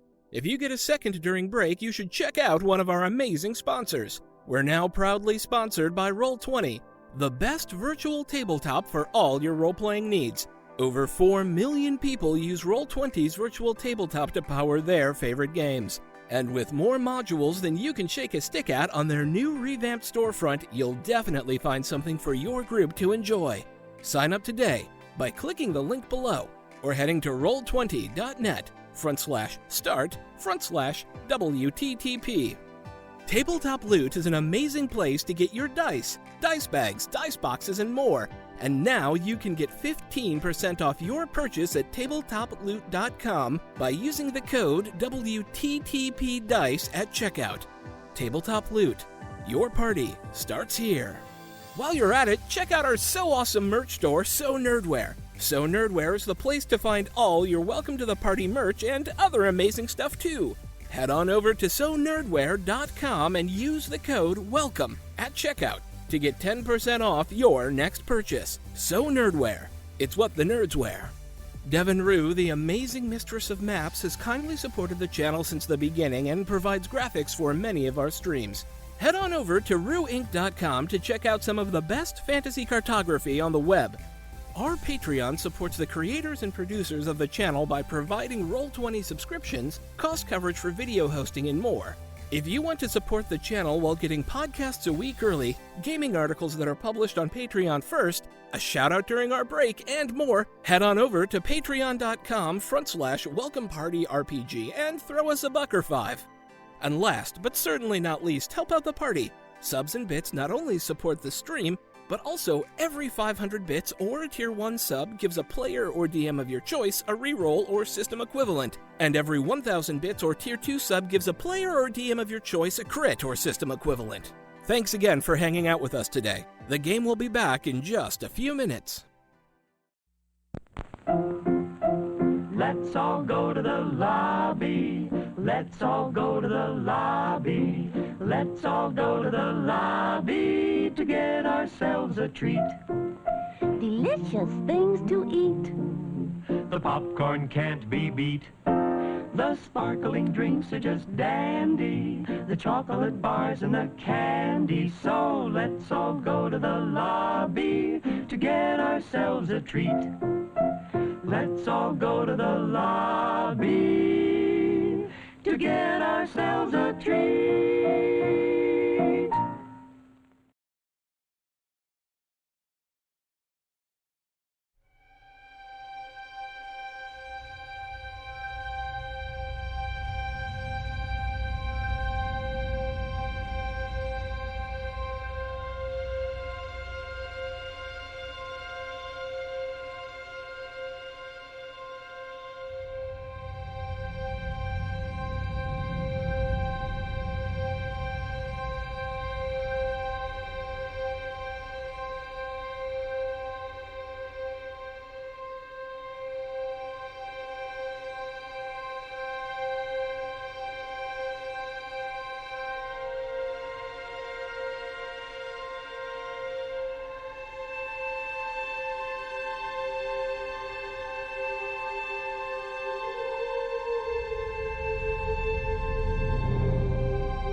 Hello there, wonderful people and viewers who have stayed with us. Oh my gosh, we have 15 people viewing us right now. Hello there, everybody. Are you enjoying the ridiculosity of our group? I hope you, if you aren't, well, too bad. That's what you're going to get with our group. So enjoy yourselves. Wonder where you you're join going us- with that. No, I wasn't going anywhere with it. I'm not clever. I No, just they're know here. good. They're here for the food descriptions. I mean, this is kind of the other part of what my stream was going to be known for. If it's not Mariam doing it, it's me doing it. This is kind of how this works. We take But- turns. We take turns. We're a very cooperative batch here. But you join us as we return to the party, sitting down, having consumed a rather hearty breakfast.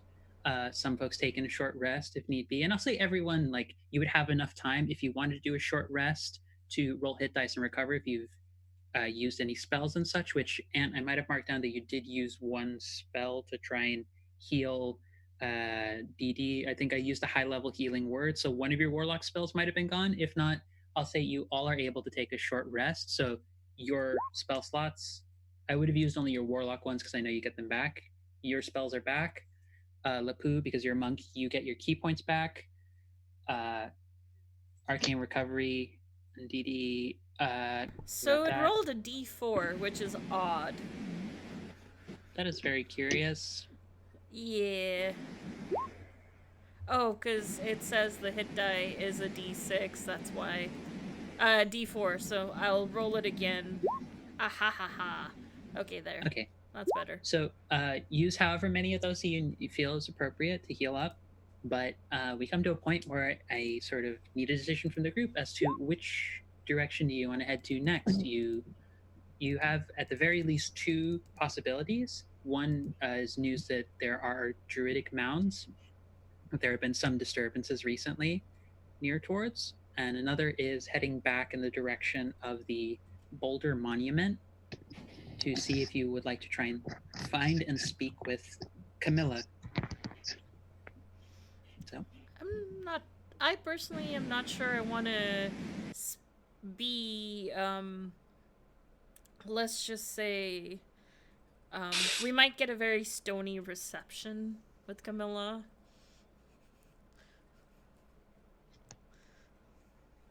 Or it might rock, who knows? Yeah. one more and I'm taking away your advantage. So worth it.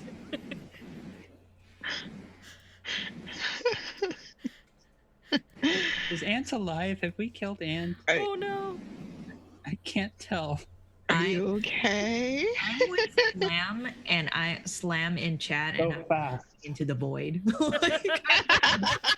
We started playing and just, that was so fast. I hadn't even figured out how to mark off my spell slots yet, and then two in a row. I'm sorry, not sorry. Wait, DM, is this the same day? Still? So the previous day is when you talked to the Boulder Monument. It was the end of the previous day when you talked to the Boulder Monument, and you heard that Camilla is, as far as you know, someone who's known for having kind of snaky hair. I Yeah. believe that was a rough description I gave you last game. And then this next day, the morning started off with the Displacer Beast Wyvern attack and getting to the plains. So I'd say you're at midday after like moving around, talking to different people, going through, sitting down, eating. So you still have a good chunk of the day, but it would take you a couple of hours to get back to the tunnel. You'd still have time whether just going back, spending some time there, and then traveling backwards to reach it before it got too dark. I also don't want to be stoned.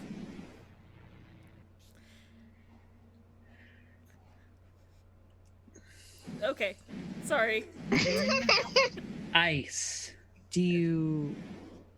No, but seriously, if Camilla is who we think Right. she is, I don't necessarily. Sure. I mean, I understand that part of it. I'm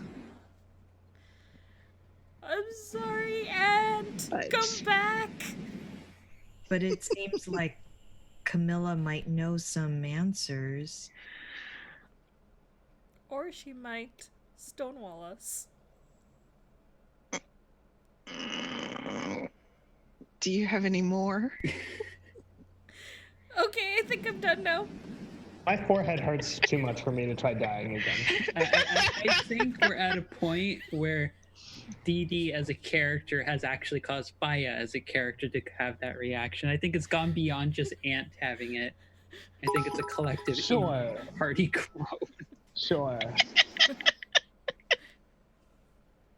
TPK, total pun kill.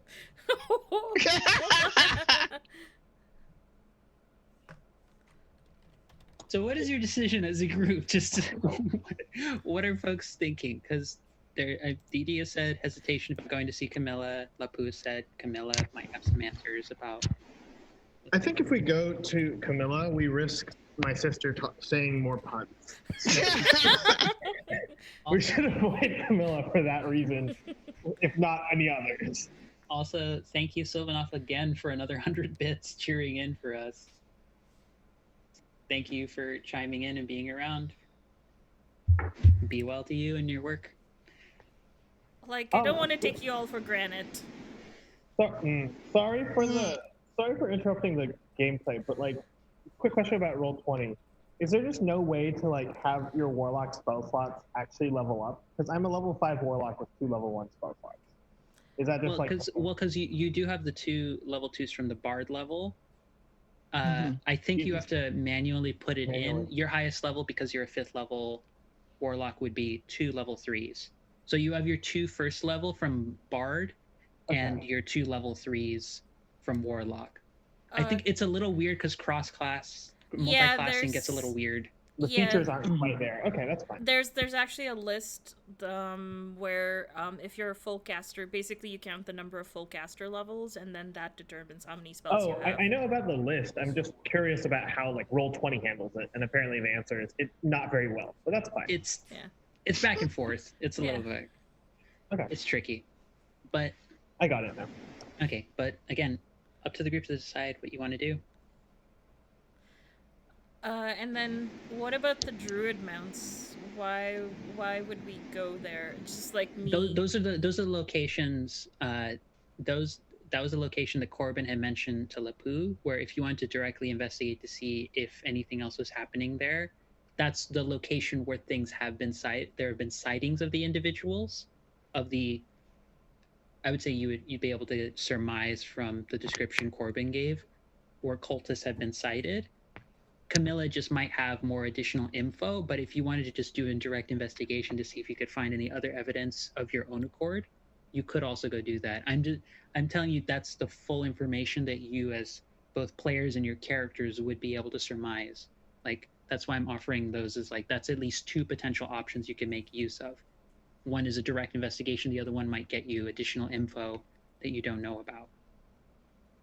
I mean, Lapu, you were the one asking all the questions, and like I said, they were sort of the same curiosities I had, but what did you have in mind, like, now that we have the information? Or was that sort of the end point for you? Like, do you not want to do anything further, or do you want to learn something specific more? No, I was curious on where, I mean, we went this way because we decided this is where the cultists were going, and we found out they moved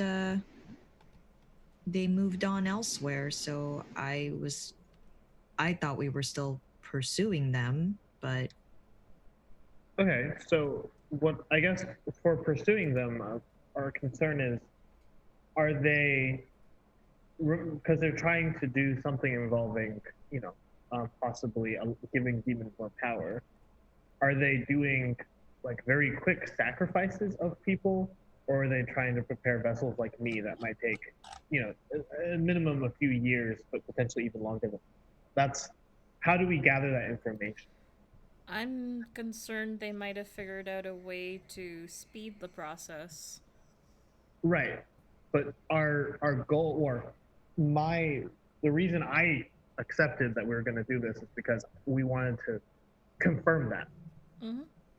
So how do we confirm that best? By going to talk to Camilla or by going to investigate while sort of the trail is fresh? Camilla, I suppose it makes sense to go talk to Camilla. I'm just concerned that we really should be prepared if Camilla decides to. If Camilla has abilities that might make us lawn fixtures. Well, I was talking to an orc back where we were eating. He seems pretty nice. Maybe we can ask him if we need to prepare if we were to visit Camilla. I mean, we could take a letter of some introduction. We could take like some sort of, I don't know, device that. He didn't seem worried, so I guess that's good. But still, we can go ask again. Yeah, could just ask. It's like, if one were to visit Camilla, would we need some sort of protection? Don't look at her directly. Do we something not? along those lines. Is there some etiquette, like not looking at her? Yeah. That kind of thing. Are you comfortable with that, Bo and Phoebe? Yeah. I mean, Yeah, it's a good lead as any. Right. I mean, that's kind of where Bo is at right now, is that she is sort of letting, well, definitely Dee Dee have like the lead in that, because Bo knows nothing of these cultists and doesn't really understand their objective, so to speak. So Do you have whatever questions for either of us? So like out of character, like Lily would love to ask a bunch of questions, but in character, I feel like Bo would actually really respect that the two of you kind of have have been kind of keeping yourselves private and have been sharing when necessary, but she wouldn't necessarily push either one of you to give answers. Okay. I mean, in character, Baya says, "Do you have anything you want to ask us at this moment?" If you're curious. I guess I am a little bit curious about this cult that you belong to. Like, what is their end game? Are they just kind of worshippers and that's it, or do they have like a plan for something that is an event? So Dee Dee and I have a different view on this. So do you want Dee Dee's answer or my answer? Or both of our answers? I mean, if either one of you are willing to share, or if I'm pushing too much, or if you if Jess private, really. I basically sort of speak up, maybe even just a couple of seconds before Paya says anything, and says, well, as far as I know, they want to bring their masters back, and they're not above using their own to accomplish it. I mean, my parents' greatest successes, and I sort of just vaguely gesture at Baya. Hi, I'm a success. And apparently I'm their biggest disappointment, as I did not have the innate talent to be such a vessel. Although I showed them, and I just point to my noggin.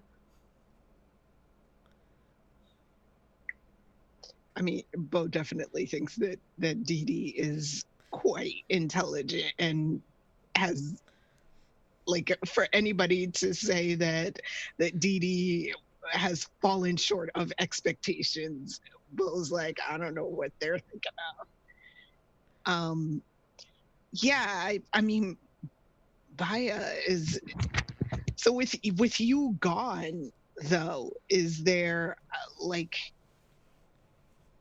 are they just going to go find a replacement? Do they have a replacement, like, waiting in the wings? Are we on like a timetable here? that's everything that we don't know that we're trying to find out now. But you did ask about their end goal. So Yes.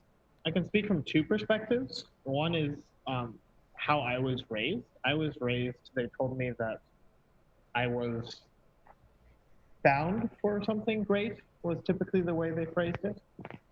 And usually what they did was they directed me because very early, from almost before I can remember, I could basically do this and not too much else. And I'm just gonna do the Eldritch Blast like into the ground, right? This is primarily what they used me for as a kid. Like they told me I was bound for greatness, but in practice, we would go to places.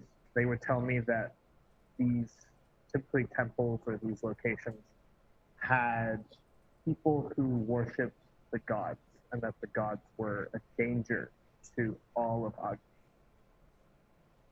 And then they would just give me targets, and I would blast them.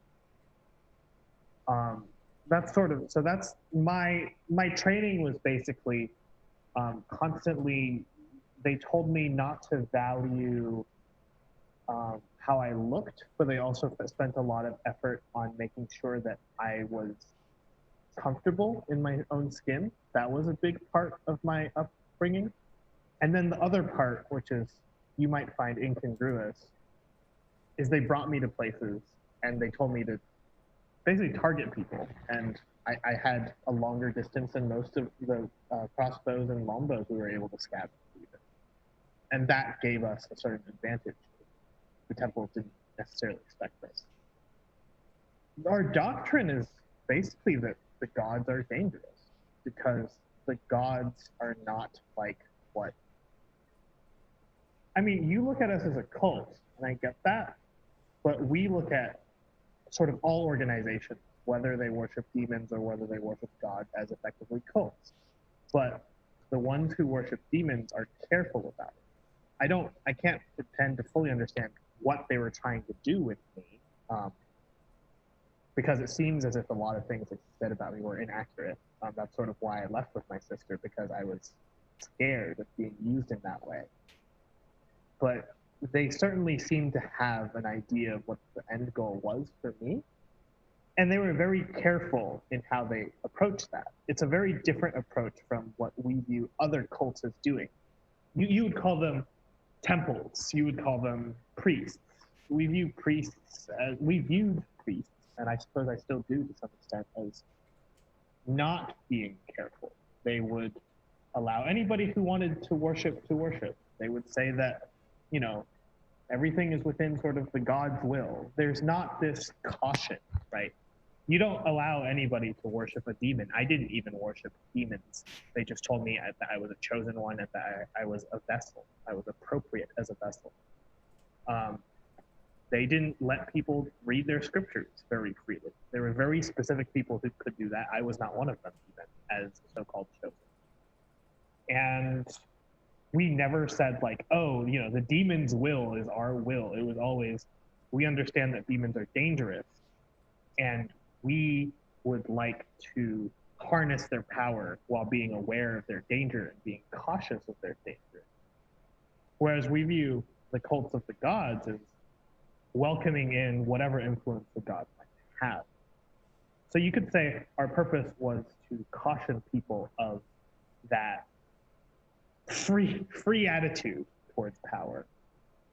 But my view is very different from my sister's in particular, and I have to acknowledge that I'm not sure my view is correct, because it doesn't fully match up. Well, I shouldn't say it doesn't fully match up. The way I was raised, I didn't have access to like their goals as in the scriptures or their goals as presented as a plan. I just knew that I was part of a plan, and I could tell that I was part of a very cautious plan. Does that make sense? Yeah. So those are the two pieces I can give you. My childhood and sort of what I had access to for our doctrine, which was that every group that uses an outside entity for power is a cult. we are superior because we are cautious, because we limit access to information, and because only those who are worthy get access to power. They are incautious because anybody can do worship. They trust their sources of power implicitly rather than us. We never trust demons. That's the whole point. I never trust my patron, even though I don't know necessarily that much about my patron. I don't trust.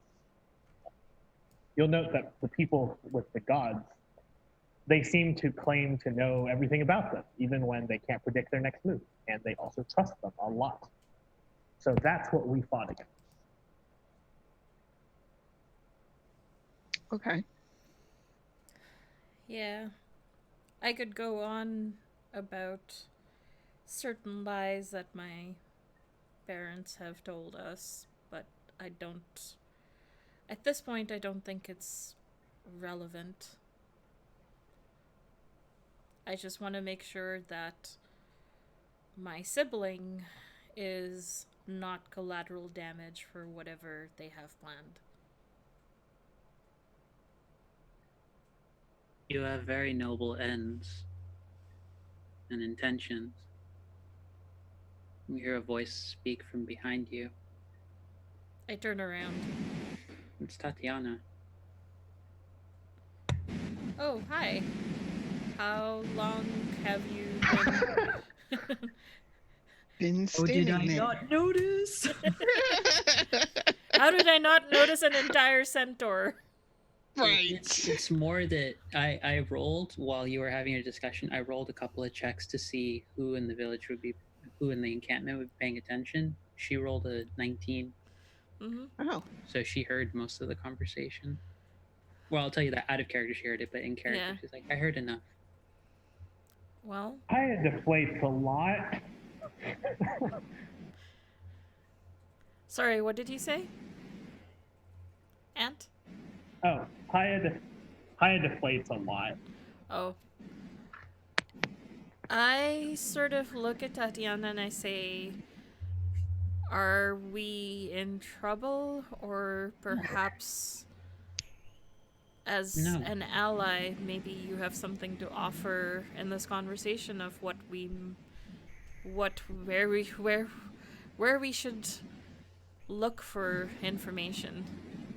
I kind of start to stand in front of Baya and Didi just in case. Like, And you can relax. I was merely interested, in part, as being referred to as someone who I can't help but think is thought of as implicitly trusting the gods. And you see, it's been tucked beneath a lot of her hide armor, but she pulls out a symbol that you see it's a seashell with all the points where the actual like grooves that open up for, like, if you're imagining like a shell that like a pearl would be like a clam shell that would be with a pearl contained inside of it. The actual part groove indentations on the outside of the shell are, they look as though it's like ivy and vines that compose those little grooves. That, for anyone who's interested, you can roll a religion check to see if you recognize the symbol. I would like to do that since I'm very smart in those things. I did not take that proficiency. I know, maybe. I don't know. Let's. I don't know. Yeah, I think I'm gonna leave that alone. The deity, it is the symbol of the Wild Mother. It is a very common symbol of those who are her clerics, or at least those who are, yeah, essentially Wild Mom. The Wild Mother, and she says, most to all of you, but she says, but you can tell it's probably meant more in response to Paya.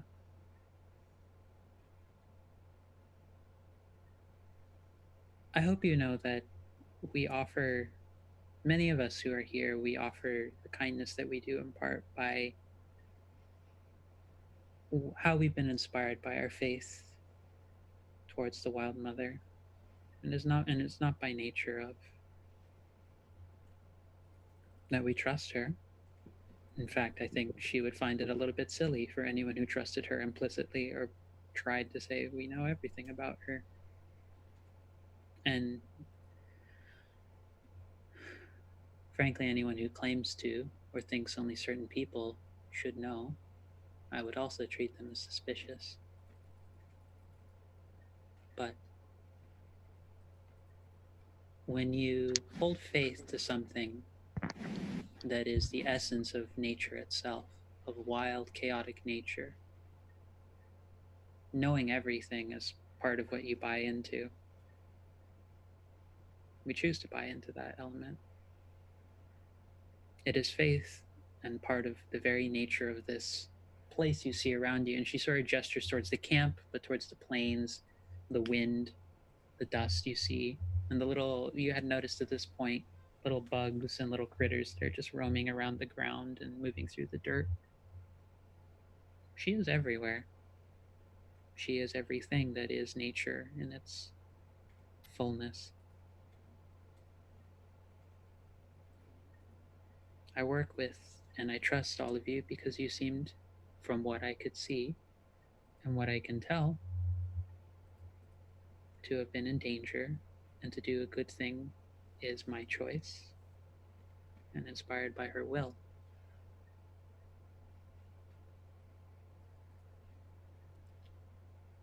I trust whatever any of you will do past this point will not put anyone in this camp in harm's way. I sort of just shake my head. Sure. I say, I've always been envious of the fact that the gods respond to the pleas of those who seek them. But I guess none of them heard mine, so I had to depend on myself. And I've done well so far. I appreciate the bounties of others who have the gods' blessings. I just don't see any of the gods necessarily hearing mine. How do we hold to faith for those of us who are faithful without those who do not believe?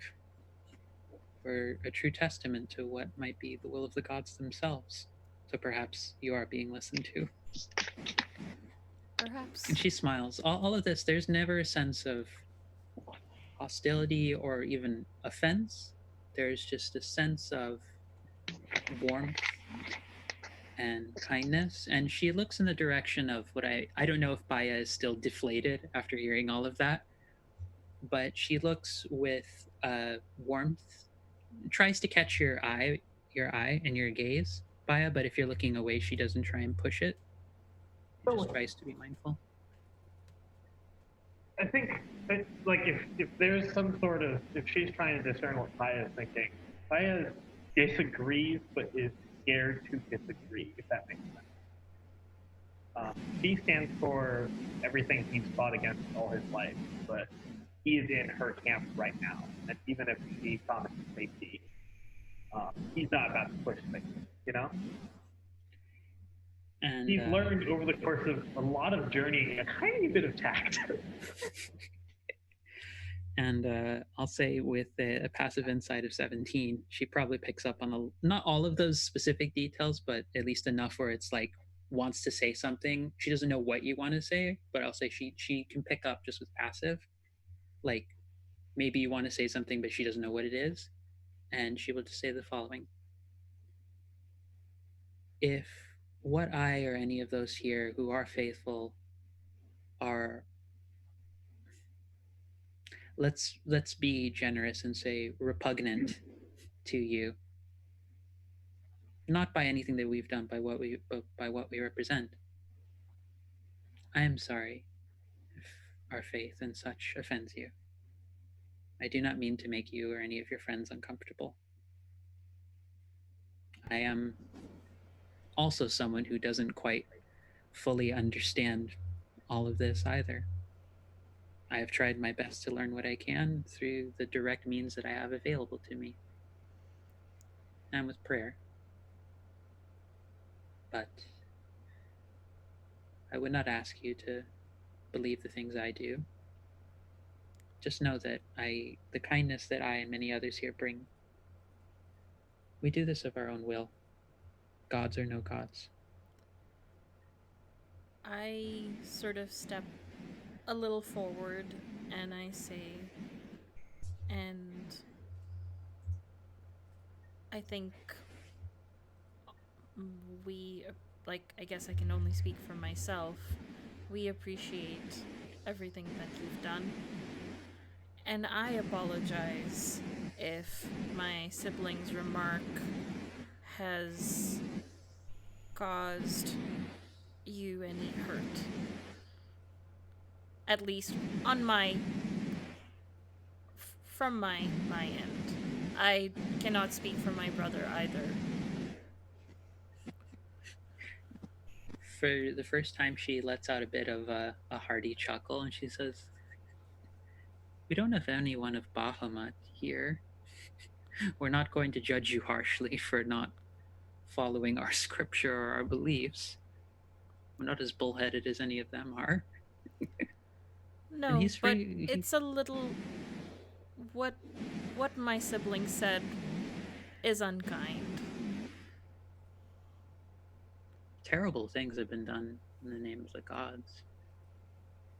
And that is not just for those individuals, but also the folly of the gods for not being clear at times. Some are standoffish, some are direct. But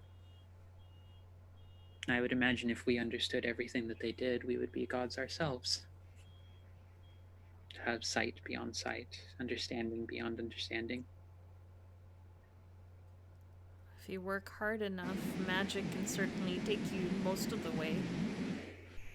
Why do you think that? Why do you think that by understanding them you would become a god? Because the senior members of any of the cult would call themselves diabolists, and that implies that they understand how demons work. But they would not consider themselves deities. They would consider themselves experts in a very limited sense. I mean it more in the sense that if we were to understand and our faculties were as far reaching as any of the gods, I imagine the knowledge would be something that no mortal could hold on to. Would be a terrifying weight to hold on to hold the very essence of chaotic nature within oneself. It is more a description of power than just understanding. It is not a measure of our lack of the ability to understand, more that the weight of understanding is perhaps too much for any mortal to have, or rather, mortals should not try and have such an understanding. And only Then for isn't those that all the more reason to hold that knowledge close and not to share it? For you said that that was suspicious to you, and yet you also confide that it is a great weight. It is a great weight. And we share the bits that we have. We keep it open. We talk with each other. We share through prayer. We convene. We interpret. We have long histories of chatting and discussing and debating as to what the will of the gods might be. The gods, before the smothering began, would speak with us more directly. They once walked this mortal plane.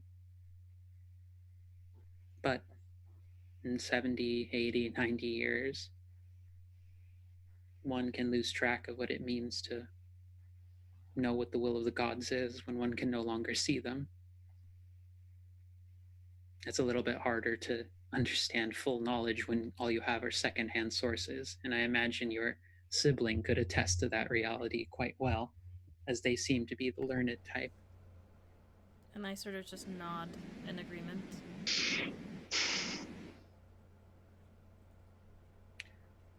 My apologies for interrupting and overhearing your conversation.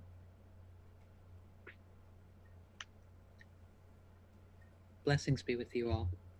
Tatiana, do you happen to know Camilla, the one who lives near the talking rock. Ah, yes. They're a bit of a curious being, animated centuries ago by a rather enthusiastic fellow. Ah, But Camilla herself, she is. Try not to startle her, is my best way of putting it. She long ago swore herself to her faith and her ways, and to tending to those who were kind enough to be her friends when none others would choose to be so, for the burden that she carries with her abilities. I would think she has taken measures to prevent any unfortunate accidents happening to those who visit. What would be a She, good way to announce our presence and not startle her? yes, she has taken precaution to ensure her sight does not fall upon others needlessly, and as such, she does not leave the tunnel outside of when the moonlight falls upon the ground. And even then, only to care for her friends who live with her in the tunnel. She, if you mean her no harm, and if you do not startle her, you should feel safe. Though monstrous in appearance, at least as many see her, she is not a monster. I've known far more kind looking individuals who've done far more monstrous things than Camilla.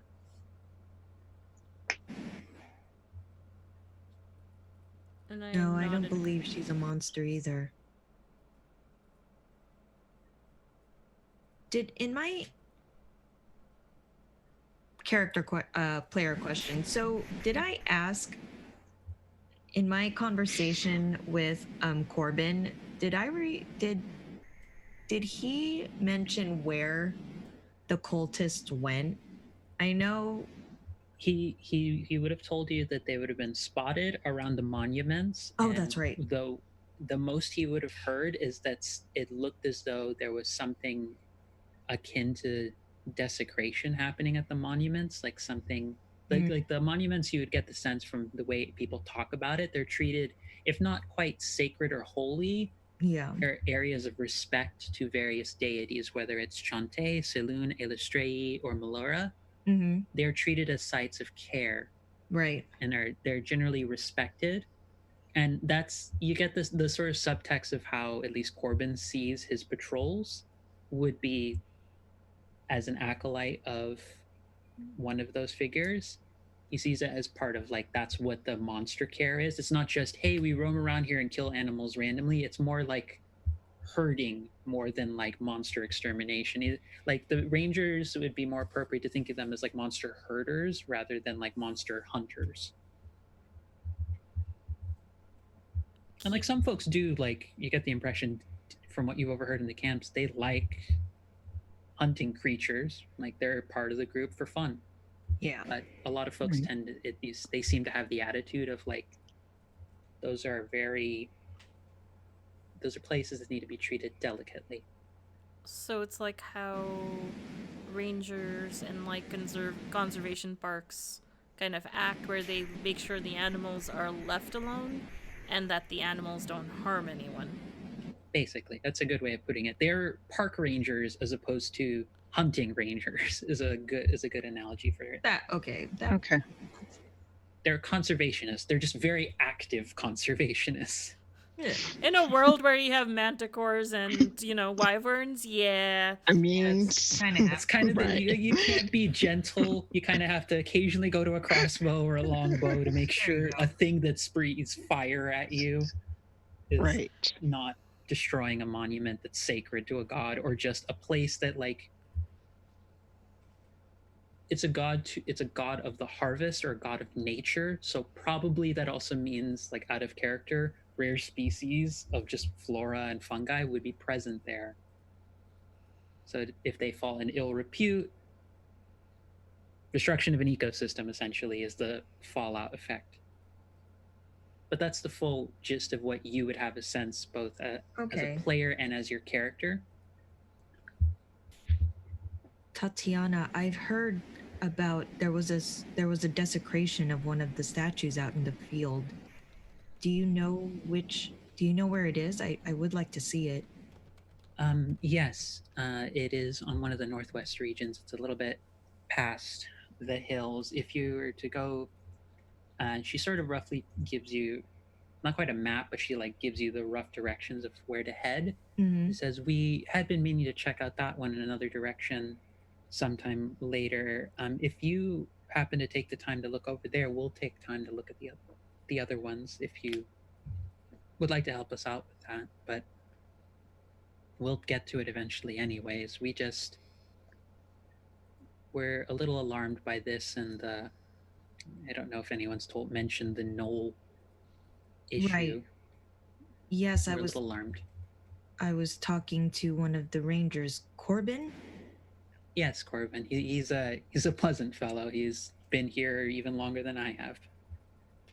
I looked to the group and yeah, Corbin, one of the rangers, told me that there may, I believe, based on what he said, there might be a connection with the desecration of the statue desecration and our cultist friends.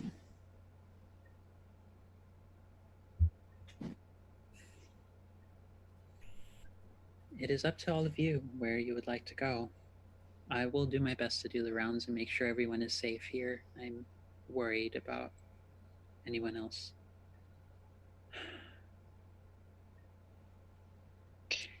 You'd hear the last thing she says as she walks away. She wishes you all well, but you hear under her breath, the last thing she says is, I hope Allegra is safe.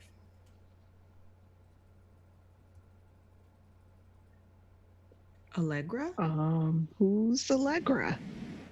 Do we hear that? Who hears that? Yeah, I who feel like hears I that? would hear that. She Probably the elf that we heard about. like, it's the only thing. Oh, like, the elf that's yeah. missing. Okay. Oh, okay. You get the sense, I can tell you out of character, that's Oh. because this is the only time in the whole time you've been seeing her, like her face actually falls a little bit, like Yeah. looks a little crestfallen, but she like quickly replaces it with the usual smile she has, and she just sets out to start making rounds around the camp. Wait. Did she mention who Allegra is and what they look like? You would have heard from Corbin that Yeah. Oh. I just knew from Corbin that an elven ranger was taken. Do you think that Knoll we saw was Allegra? for Anne's benefit, because you weren't here last session for what Dee Dee is referencing, the party, before the attack with the Displacer Beast and the Wyvern happened, did happen to spot a Knoll patrol that did notice the party at one point in the hut and move past, but they did see this massive version of a Knoll, like much taller, like category large size Knoll as opposed to medium humanoid, so more in the range of like 10, 11 feet tall, as opposed to usual like maybe max 6 feet tall, and was wielding this very wicked looking flail with multiple ends Like on it. But cattail sort of a thing. But the face, the features around the face seemed to be elven in the ears, and the facial features had this sort of lithe elven build. It was still mostly Knoll, but part of the features were elven. Oh, would you have shared that information that Corbin told you? Okay. No, Corbin, as far as as Lapu knows, it was an elven ranger, like an elf. Oh, okay. And did you share that with us, or have we just not? Yeah, I just did. Like after Tatiana did that, I turn around and kind of tell you that's what I was mentioning earlier. There was a connect that the statue was consecrated, and that could be a connection with the cultists because they were they were seen in that area, that same area, and Corbin thinks that this is also this can be a connection to a recent a recent missing ranger, and that ranger was an elf. Wait, the ranger was an elf? Mm-hmm. This elf was, according to Corbin, this ranger was pretty new. And I turn to Paya and I say, were you ever involved, or did our parents, our cult, ever experiment on anyone, try to augment them, enhance them in any way? Did they do that with you? They talked to me a lot with that. I don't remember augmentation requests. I'm going to rack my memory. Does anything come to mind? I would say roll me a history check to see, because it probably would have been far back. 16. You've heard accounts of not augmentation, but of some of the forms that a vessel might have. Like the distinct details about vessels likely would not have been told to Baya, I think, because like there's those specific elements, but you might have overheard, like racking your brain, elements of like a creature. You don't remember the exact context, but you remember a creature being referred to as a flind, Flind, that was said to be a servant of Yinagu. Okay. So you would have the information of like that is potentially a kind of fiend or a knoll inspired fiend type, but that's probably the most you would get, because I think Baya doesn't really know the vessels, I think, component of it from what we talked about before in backstory elements, but that element of like overhearing that term and overhearing, like, you've heard fiend talk, that probably did come up in some elements, but not like you wouldn't have gotten like any like concrete like making sense elements, I think, from what we've established from Baez. Unless, correct me if I'm wrong, if there's more details around that. That sounds right. So for me, sis, they just sort of talk to me, mostly actually about the dangers of the dangers of finding people attractive, of all things. But Wait, they gave you the birds and the bees talk? No, not that. That came with when you got it too, actually. It was just No, they didn't even talk to me about that. Oh, really? No. Okay. Well, this is awkward. Anyway, that came with growing up. No, they just said don't pay too much attention to if society says somebody is beautiful, handsome, or attractive, that didn't have a lot of worth, and it was dangerous to put too much worth into that. That was something they drilled into me over and over and over as a kid. But for now that you're bringing up a Knoll and an elf, I don't know if it's augmentation, but for some reason 2 words come to mind. I just heard some others discussing it. Do these words mean anything to you? Flind is a word that comes to mind when Knolls happen. Flind. Somebody must have spelled it to me at some point. And nobody spelled this for me, but Inagu is a term that happens to come up when I think of, I don't know, something about the situation and Knolls. Do I? Like from my readings and finding out more about vessels and stuff? You're muted. Damn it. I would say the demon lord, damn it. I would say if since Baya is saying this out loud, any of you could roll a religion check, I would say, for any of the information. Religion or nature, I would say, Dee Dee, you get advantage because you have previous experience looking into this.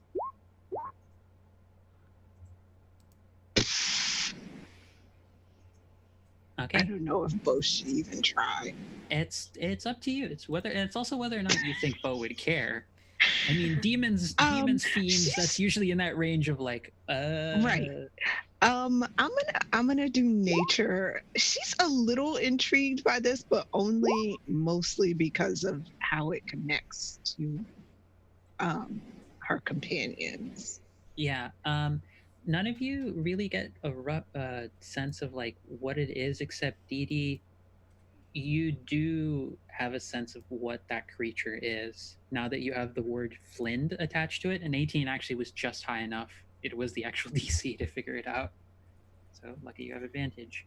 A Flind is a subtype of Knoll that was said to be among one of just basic underlings to the demon lord known as Yanagu, who is sort of treated as the patron creator lord of all gnolls, a being of pure, relentless anger and aggression, whose rampage and fury in martial combat was said to leave a curse or a taint on the whole of the Knoll bloodline.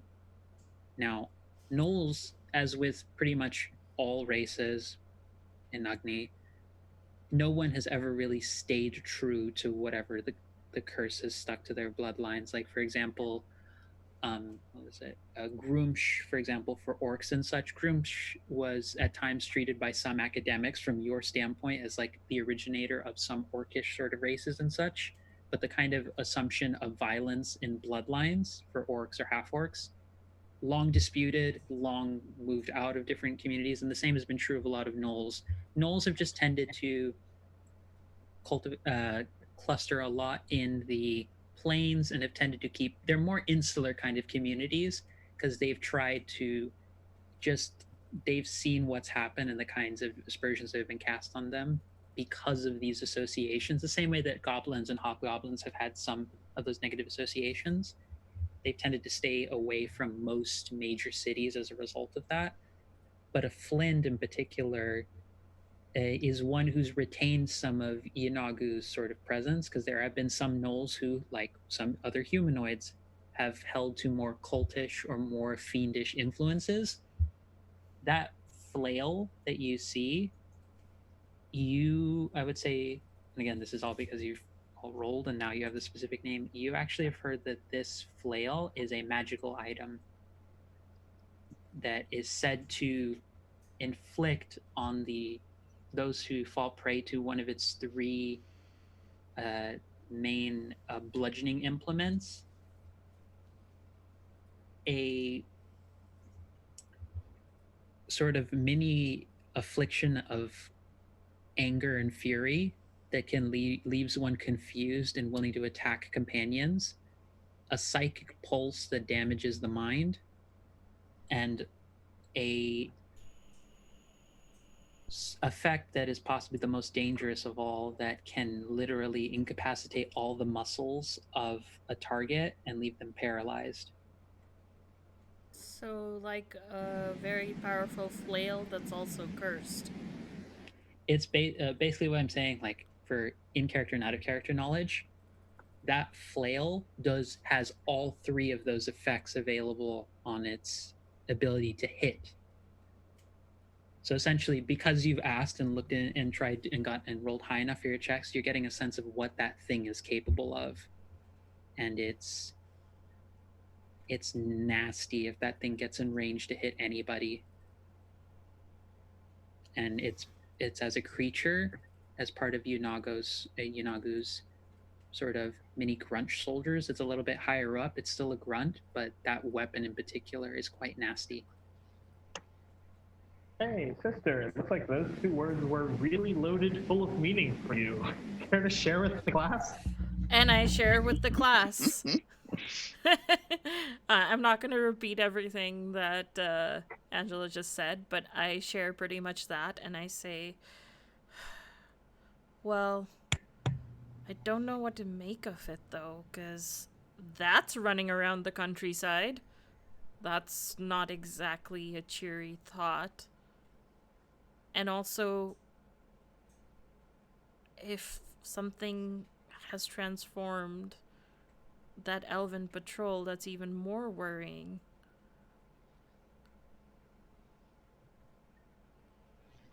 I mean, we should. I suppose my initial fears of Camilla, and I should have probably been better about not assuming things, but I think maybe getting more information from Camilla might be helpful. Yes, I'm interested in talking to Camilla, but I hope we have some time to check out the statue as well. I'm wondering, I mean, all this talk of gods and augmentations, I'm wondering what they could have, what's the use of desecrating a statue in all this? Well, remember, augmentations was a question my sister had. I'm not sure if unless, that's actually. I. It was a theory. Oh, unless you count pep talking me about beauty as augmentation, which is not the most terrifying form.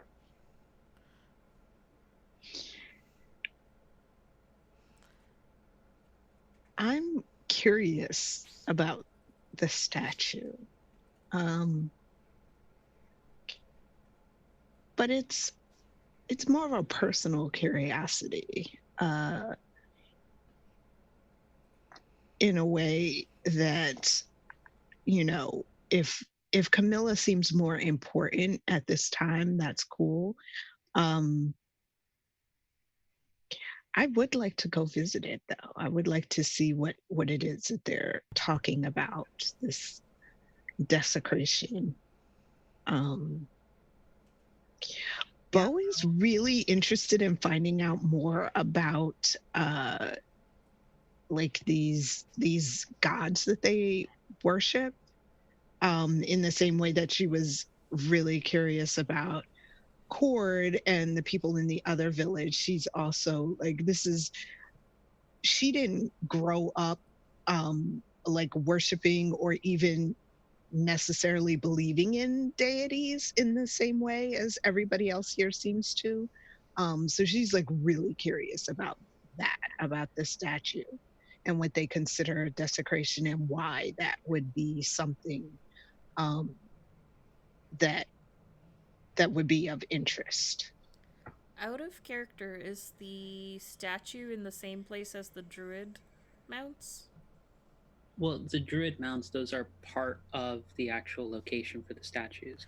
Like, Okay. or when you're saying statues, are you saying the ones that's by Camilla's tunnel, or the ones that Corbin was referring to? Because those are two separate Corbin, things. the one that Corbin. Yeah, The one that. the druidic mounds, they are alongside those places. For ones like Chante or Melora, as she is a deity, as both of them are deities of nature, just different aspects or orientations towards nature, there are many druids. And I would say actually Lapu would have some passing knowledge of this, that there are druids who often subscribe to both, to one or both of them in a sense, because they are, you have to understand, before the second smothering kicked in, gods walked the plains and they were the most literal manifestations of nature itself.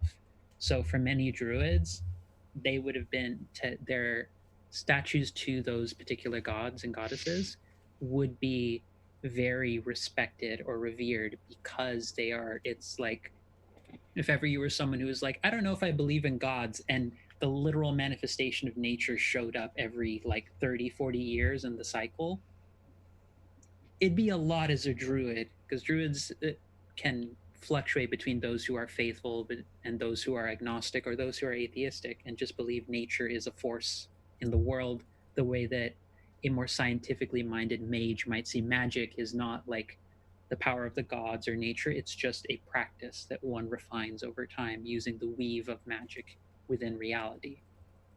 But yeah, druids, they would be the same location, and druids would see them as sites of respect and reverence.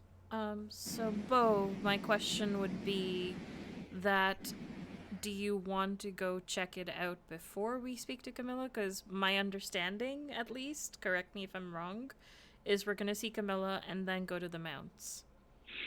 Yeah, that sounds fine. Yeah. Bo's a little wary of Camilla, like understanding now that there's a way to approach her, she still is she has a lot of caution when going back toward someone that could actually turn them to stone. Yeah, we don't want to fall prey to that arresting gaze. That was actually more of a good turn of phrase as opposed to a pun, so I will allow it. But I'll say from here, if that's the party's decision, final decision is to head to Camilla. I'll say move over a little bit of time and you arrive at the entrance to the tunnel. It slants a bit, but it's not so steep that you aren't able to climb it without any issue. For anyone who does anyone not have dark vision? I don't think Bo does. I think furbolgs don't have dark vision. Yeah, I'm not let me I'm pretty sure, but let me It should be right close to the top of your class and features on Roll20 if you have it. If I'm recalling, I don't think in furbolgs, because I do recall playing Yeah. furbolg where I had to keep the light cantrip on all the time, and I think shifters naturally have perception. Oh, as a skill. Shifter. Yeah, Shifter Yeah, has. So yeah. you begin making your way down, and it's a dark, and it's a bit of time. I'm just squinting all the time. Yeah, but I might have something to help you with that. Just a moment. But well, I can have a. I think I have a torch. No, I don't actually have a torch. Never mind. I don't have any spells that light people up because I didn't, being someone who could see in the dark and being on my own for a while, that's not been a consideration. Although I could. I mean, I have like a non-magical, like a torch that you have to just light. This is the fire. task that breaks the party: learning to not figure out how to light it for the furbolgs to see things. No, I legit don't actually have adventuring. Furbolg. I actually help the furbolg see in the dark. As an adventuring, like, sort of my stuff, I have. Well, I do have my staff that has the rock feather, and I don't know if that emits light. I feel doesn't like quite emit that much light. Yeah, I feel it's more. We'll say for the sake of brevity, someone light has an light. Actual torch. Yeah. So you're able to see, and as you go down, you smell a kind of mustiness in the air. Do you smell that? It's kind of mildewy, but there's also occasionally like a freshness to it, and it smells. It's almost like lavender, maybe. Oh, I love the smell of lavender. And it's very soporific. You're carrying on for a little bit, and then right at the edge of, let's say, the torchlight, for Lapu, you're able to see this. Everyone else sees a little bit before you, but at the edge of the light for the torch, you see a few you see statues. Whoa. Of an elf just frozen in surprise, another one that looks as though they've raised a sword in their hands and are entirely frozen in stone. Maybe start announcing our presence ahead rather than continue just walking. Can I send Kawa ahead to announce our presence? Yeah, you can. Do you just let Kawa go? I write a note saying, there are 4 of us. We mean you no harm, and we were sent by, I don't have, like, me player don't have the names, but I was gonna say, like, by Tatiana and Corbin would yeah, be. Yeah. Tatiana and Corbin, and we were told not to startle you, so here's our announcing we are here, and I send it with Kawa. You can see through the familiar, correct? Mhm. Okay. As Kawa just goes through the tunnel, and you see just sloping through this tunnel just a little bit away is maybe I 70, hang on to Lapu and Bo because I'm now blind and deaf. 70, 80 feet ahead of you, about 120 feet. You see right at the edge of Kawa's vision, it looks almost like humanoids for a second, but then where limbs would be, you see it's like carapace like armor, and it's hardened, it's chitinous kind of armor rather, and it looks like hardened mushrooms and fungi, and the heads and the shapes look also that same kind of fungal quality to them. And you hear through Kawa's vision, through their senses, you just hear a voice just say, Elias, what is that? Who enters my cave? And you see a taller, because most of these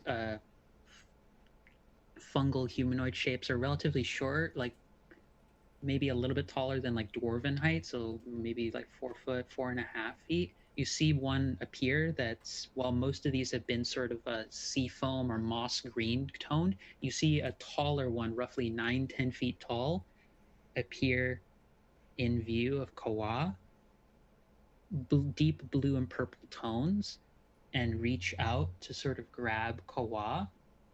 Not too aggressively, but just reaches out. Do you have Kawa do anything? Kawa just releases the note.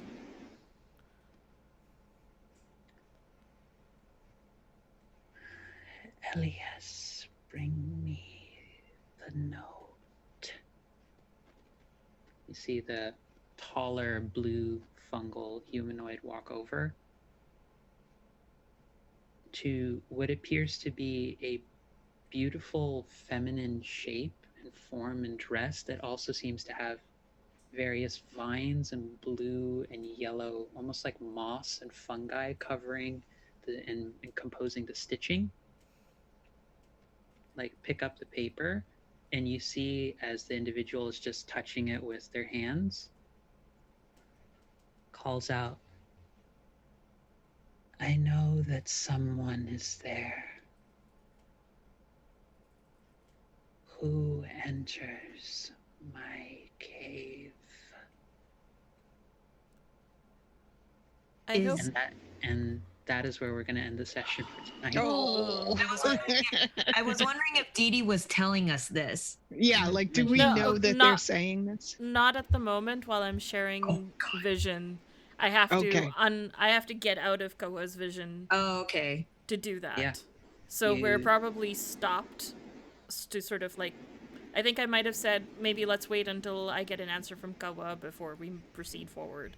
Okay. Okay. Yeah, as we are at the end of our session time, that is where we're going to cut it off, where you've had this, and I will say the last sort of image you have, that individual, the last thing you see is Kawa's is like staring at the individual. You do see multiple snakes composing this individual's where their hair would be, but think almost in terms of how it's wrapped, think a Daredevil-esque sort of like bandana that's covering the individual's eyes.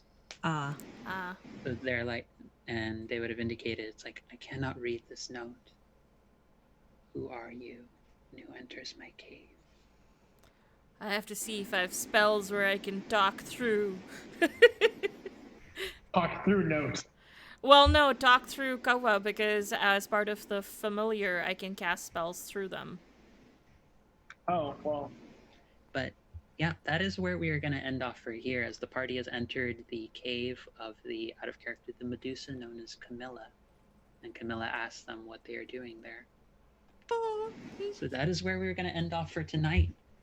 As we are gonna, as I don't want to keep us too late because it's late for a lot of folk. But thank you to all of the amazing folks who joined us this evening.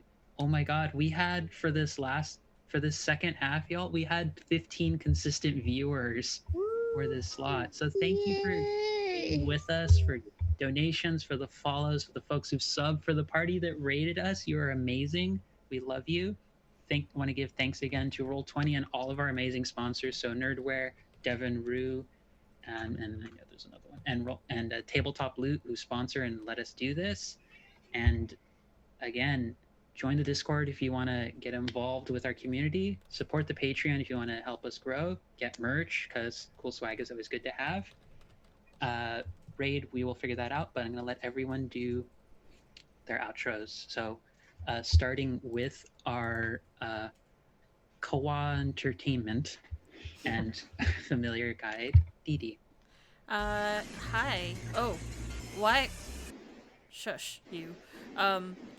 So. I'm sorry? No. Okay, sorry. I realized this conversation's mostly in my head. I was trying to look for something to raid, and Twitch had this autoplay feature with sound, so I was trying to turn that off. So anyone in the stream probably heard it. Yeah, so hi, I'm Miriam. You can find me on Twitter at media_junkie. Everywhere else at DRNSAIN. You can find me here every Saturday night. In addition, I am the creator and the GM for the Musafirs, which is a actual play podcast, which we're currently on a bit of a hiatus as life has overtaken stuff. We should be back early November. In addition, there's a couple of things. I will be, I think, on Victory Condition Gaming October 30th. I don't know what time it is. I think it's 8:30 p.m. ET, where I will be playing Monster Hearts with Morgan and a couple of other pretty awesome people. And on the 31st, about the same time, like around 9 o'clock, I will be running my first ever one-shot on my personal Twitch, which is twitch.tv/DRNSAIN. And yeah, just follow me on Twitter to find out more. That's me. Alrighty, gonna move it over to the Furbolg extraordinaire / Lumpia enthusiast, Lapoof. Yep, Lumpy enthusiast and probably soon to be statue. Hi, I played Lapu, but my name is Gemma. You can find me on the Twitterverse and gaming on the Discords as Kupo Knight. Twitter, Kupo Knight is with a 0. Please tell the man who has Kupo Knight to give it to me. But yeah, you can find me on Welcome to the Party, the Discord channel. You can find me on Saturdays streaming. First off, at 7 p.m. Eastern is thanks, Mariam. Is Stars Asunder, where I play a space goth, space bastard, basically, and then right after is here, Adventures in Agni, where I play the Furball monk. And right now, Sundays, I'm Sunday mornings at 9 a.m. Eastern. I am in a mini series, 15 Days in Pasadena, and that's over at Nerds with Dice with Teddy. It's very fun and spooky, and it's using Capers Noir. And then starting this Monday, I will be, instead of the side quest, there will be a mini campaign called, oh gosh, I'm gonna mess this up. Michtim? I don't know. As good a pronunciation as I think any of us who don't know how to properly say it will get. And it's going to be great. I've never played this, but it's going to be about little furry rodent hamster things, animals. and trying to survive the humans. So yeah, keep in touch for that. That's me. Wonderful. We'll move it over to our cultist and faith questioner extraordinaire, Baya. I play Bio. My name is Anthony. You can find me on Discord as Jodro7209, and I also am the author of DungeonAnthology.com, a blog site where I blog about game theory and Dungeons and Dragons. I'm also currently primary author in Project Unbreakable, an adventure anthology of East Asian and Southeast Asian inspired adventures, coming soon to a drive to a RPG site near you. And last but certainly not least, Bo, our fantastic gourmand and food enthusiast extraordinaire as well. She is quite the foodie, in that she will eat anything labeled as food. Hi, I play Bo. I'm Lily. I'm Elise on Life on Twitter, and I'm Lescribe on Twitch and Discord. I'm here on Saturday evenings, Saturday late nights for Adventures in Agni.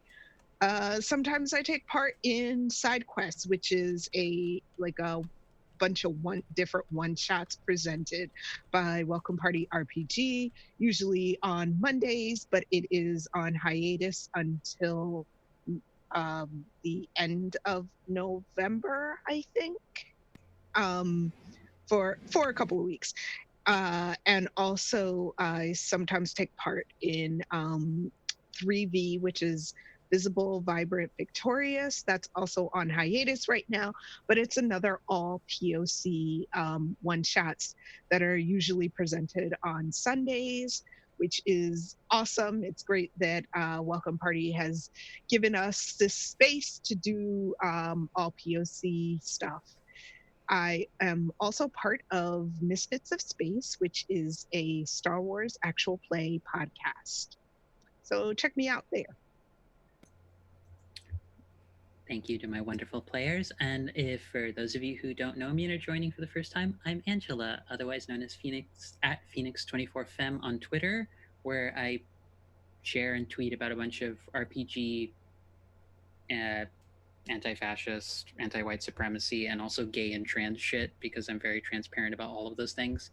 But also, I am a writer and poet with a Patreon at Philosophem, and I'm also one half of the Queerly Yours podcast. It's a relationship podcast with my partner and I, who are both polyamorous and trans. As a couple, just talking about a bunch of relationship topics, just back and forth, and it's really just an excuse for us to just be super cute as a couple, apparently, from what people who listen to it say. And also, I'm here Saturday nights as the DM for Adventures in Agni. I'm Fridays in the Let Sleeping Angels Lie campaign. That's another 5e homebrew world by Lady Ari. And I am going to be joining, as Gemma already said, for Mondays for the Michtam Adventures, where I will likely be more of a musical inspiring figure in that. Slash, I get to be a player in a game because I'm always the GM, and it's so good when that happens. And yeah, and for those of you who haven't been aware of it, check out Tuesday for the finale of a short sought series where over on the Heroes Without Limits Twitch channel, an all disabled cast of players has been going through the Death House module. And surprisingly, none of us are dead yet. We actually made it to level 3. And now we're going to go through the part where most of us are probably going to die. And it's great.